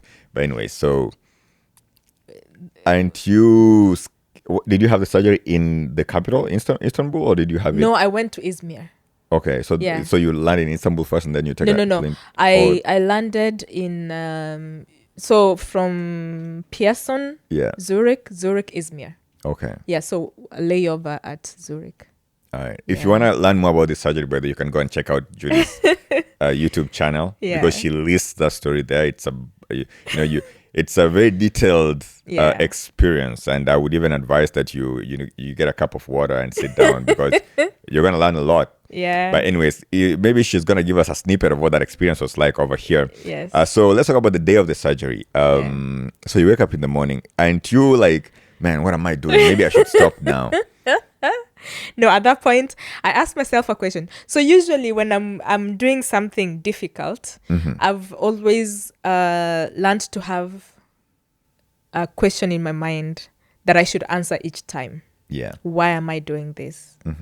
So the morning of the surgery, I asked myself, why am I, like, you start feeling afraid. I've never had a surgery. Yeah. I've never had any serious, like, been seriously sick to be even admitted like that as an adult, or apart from like when I went to have my daughter, that was 16 years ago, right? And it wasn't a surgery. So at that time I'm asking, okay, I'm feeling the nerves, and then I'm like, okay, why am I doing this? I already have the answers, because I already did my research. I already decided. So I'm like, okay, I'm good. Yeah. But the time it hit me was when I left Pearson in the plane. I was like, Judy, you're actually doing this. Like, that's when it dawned on me that I'm actually doing it. You're actually doing this and whatever. So when I got there, I was okay. The team was very, very nice. Yeah. The team was very nice. They make you feel comfortable. So when I asked myself that question that morning, I answered it and I continued. But I thought I thought we were gonna like chat, like take it slow. But the morning of, because my surgery was around, my surgery started 11:23. Okay. Before that, I had endoscopy. So like I thought like these things that I will be like these things before like that would help me like ease into. But no, it was very quick. Yeah, very they quick. wheeled you into the room. Yeah, so I woke up and then I was like, okay, today's the day of surgery. I asked myself the question. I answered it. I said, okay, take a little video, like whatever. I didn't want to set up my camera, so I took a little video on my phone just to say, okay, I want to remember this, right? And because I was documenting everything. And then before I know it, I got picked up. We had to go do all these tests. Yeah. And then I was put under for endoscopy. Well, when they came to get me, they wheeled me out. Yeah. I was like, oh my God. Because I thought I was going to walk there. Yeah. Yeah, like I would like so that I can build up courage. But by the time they're wheeling me out, I was like, oh my God, this is happening. And at that time, I'm like, I can't say no now because I'm already being wheeled out. And then I get to the endoscopy room, they put me under. Like I remember I was talking to the doctor, and then before I know it, I was out. Yeah, before you know it, you woke up and you're told, hey, we're done. No, I was walking. I was. It happened at 11:23, and I was woken up by at 8:30 because you need to walk. Yeah. They woke me up, and you have to walk because when they do the surgery, it's laparoscopic. So it's like. So I wasn't cut. Okay. It was like kind of like pins going in. Yeah. So how many points of entry were there? I had 3. Okay. I went in actually thinking I'm gonna get 1 because they had talked to me about getting 1, and I said sure, but then I don't know where the miscommunication was. I think there was an extra charge that I did not approve, so they didn't do it. Yeah. But I wish they had told me, oh, it's this much more, so I can say yes, do 1 entry. Yeah. But then so they woke me up. I had to I was explaining when they do the laparoscopic, they blow you with air. Yeah. So the space in there. I see. Yeah. So that gas needs to come out. Yeah. Yeah. Okay. Yeah. You are brave. Right now looking back, I can't believe I did it. But I knew I had to do it. Okay. Yeah. Okay, so the first few weeks after the surgery, how were those? You walk out of the hospital, you probably come back to Canada. How long were you in Turkey for?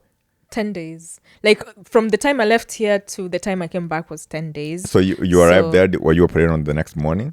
No. Or 2 days later? Yeah. So I arrived at night. The next day they took me on tour. Went to Ephesus. Oh, the Ephesians? Yeah. Yeah, I went there. They took me there and we did whatever. And then they took me to the hospital. And then the next morning that's when the surgery was. Okay. Yeah. You are brave. I'm still going to go back there to you are brave. So you see all this, and you're like, man, you know what? I've seen Turkey. I've seen the city of the Ephesians. Yeah. Now, you know what? Let me go back to Toronto. You were not like that, man. You still went through it. No. I went there for you don't understand how scared I am to get diabetes. Okay. And at this point, my weight was uncontrollable. Like I was gaining weight uncontrollably. Even the fasting that I was used to doing wasn't working as it used to work. Like I eat and I just blow up for no reason. And I know that I was insulin resistant because, the skin tags. When you start getting skin tags, there's something with your insulin. That's how you know. So I had started getting them. I knew what was going on, and that's what made me research about insulin resistance. I knew where I was headed. I was so afraid of the future if I didn't do something about it. The only thing that was left to do was this surgery. Okay. Yeah. And it's something I recommended for myself. So nobody talked me into it. I did my research and recommended myself. Yeah. Did your diet change immediately after the surgery? Yes. Okay. Before the surgery, like 5 days before the surgery. Some people here in Canada, they do even 21 days. You're on liquid diet. Okay. But I feel like that's for like very high BMIs. Even 21 days. But I was told, this is funny, I was told 5 days before. Actually, they didn't tell me. So, like 2 days before I left here, I asked them, should I still be eating the same? Because all the groups I'm in, people are saying they're on like the liquid diet already, right? And I'm like, should I be eating all these like things? normal food, yeah. And then they responded and said, you can change to liquid diet. Oh. But when I went there, when I was leaving, I said, okay, they don't have liquid diet in the plane. What am I supposed to eat? You carry your food. And then they said, oh, you can, for today you can eat. I feel like Turkey was not as strict with the liquid diet as they are here, because they kept giving me like, okay, you can do it, do it. So when I on the plane I ate.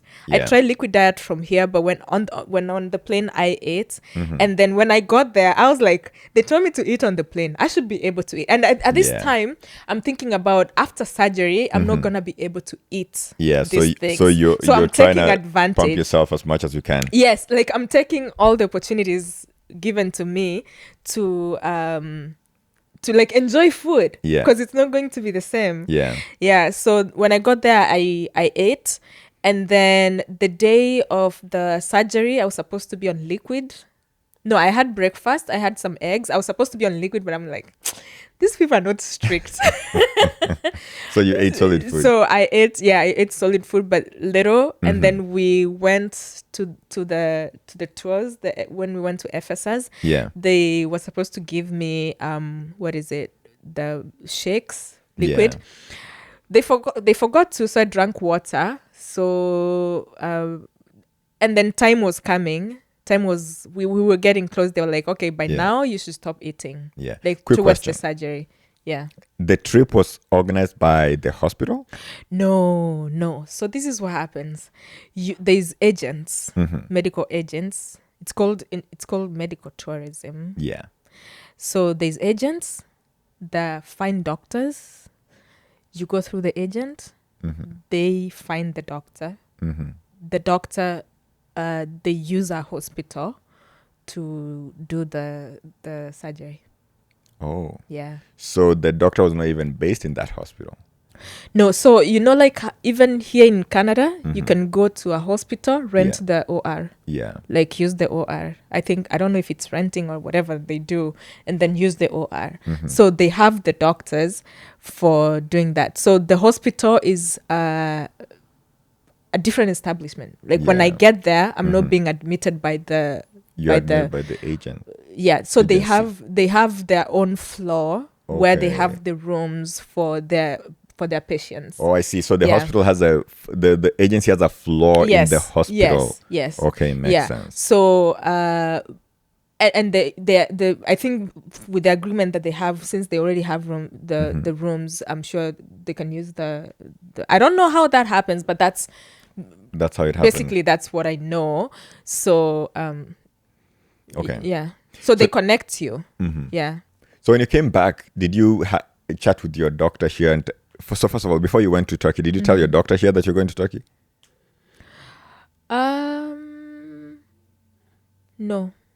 Okay. When you came back, did you talk to them? Yes. How did they feel, or what happened? So what is that dynamic like? So when I came back, I was supposed to do blood work. My Turkey people wanted me to do blood work at a month out after surgery. So I had to go to the doctor to get the requisition for blood work. So I went. I was looking different. Already. You were glowing, okay. Yeah. And then, I don't want to hide it. I don't want her to guess. Yeah. So I was the first to say. I said, I want a requisition for blood work. I went to Turkey and they want to check my blood work, and these are the things they want. Yeah. So how did she respond to that? No, she says, yeah, you look different. I'm so happy for you. You look happier. Okay. That's actually something she said. I look happier. And I'm glad she said that, because I know I was sad before. Okay. Yeah. Because my next question is actually going to be how your mental health or your mental status changed after the surgery, how your self-confidence changed after the surgery, and how you felt about your medical self after the surgery. I'm naturally a confident person, and I'm not being boastful about it. I'm just stating what I know about myself. I'm naturally a confident person, but whenever my physical didn't look like the mental, I was never confident. Yeah. You will not see me. You will not, I will be hiding under clothes. I'll not be confident as when I am when the physical matches the mental. Yeah. It's like completely shattered and affected. Yeah. So as the weight kept coming off, I started appreciating myself again, and I love dressing up. Being a fashion designer, you would expect that I enjoy dressing up. So I started dressing up again and enjoying myself and not hiding under clothes again. Yeah. So mentally, my main goal is usually to reconcile those two people, the outside, the physical, and the mental, like how I feel outside, how I look outside to be how I feel. So when those merge, I'm like at my happiest. Yeah. This has been deep. It has. I have one more question for you. Yes. Judy, what makes you feel appreciated?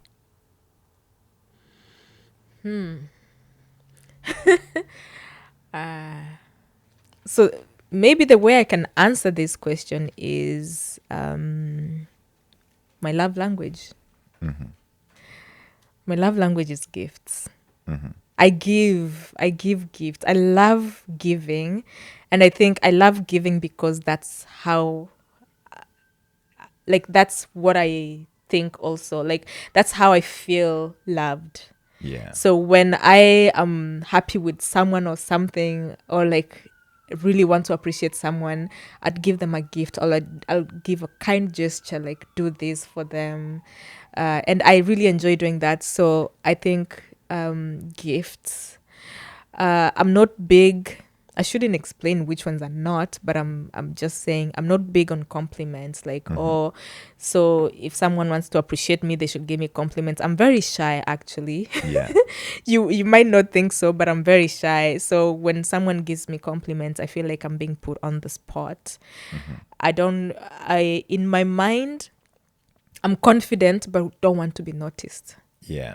Yeah. So when someone does something that is noticing me outrightly, it makes me a little bit uncomfortable. I know that's weird that I don't like compliments, but so I feel appreciated when someone really puts a thought into giving me something. It's not being materialistic, but that's how I feel appreciated. Yeah. Yeah.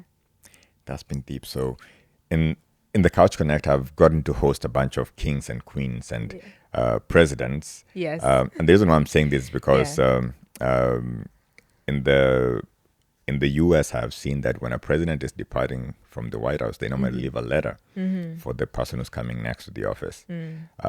So the question that I just asked you right now was asked by the most recent guest of the show. And so what I'm going to ask you to do is to write a question here for the next guest of the show that I'm also going to get to ask them. So you can take your time and put it down. Alrighty. I don't see the question, by the way. You don't? I don't see the question until next. The guest is seated right in front of me. So whatever question you ask is what they're gonna get. Okay. Yeah. Okay. Cool. All right, Judy. Yes. Hanging out with you has been very inspiring. I think you're very insightful, and these conversations we've had here, man, they are very deep. And another point that I want to share is that this is the longest conversation that I've had on the couch so far. Oh, wow. Okay. I should have warned you. I talked too much, but I did. I did tell you. But this was intentional because I know that I always cut off my guests. Yeah. Because they have a lot of information to share. Yeah. And I feel like I get to a point and I probably stop them from sharing more because I'm mindful of the time. And I've had folks saying, you know what, the show is too long. It's an hour long. It's too long. And I'm like, hey, we have a lot to talk about. So let's have these conversations because I think the aim of this show is to get folks to share their experiences that have some sort of, so that folks can get to see that there's some level of normalcy in all these life experiences, that they're not undergoing these experiences by themselves, and that they can always refer here for experiences like this that can inspire them. So, Judy, you are very inspirational. Oh, thank you. You are very welcome. Thank you so much. Folks, this is the Couch Connect. My name is Joab. I've been hanging out with Judy today. Remember to like, subscribe, hit that notification button, and tell your friends to tell their friends. Till next time. Adios. Kwaheri. Yep.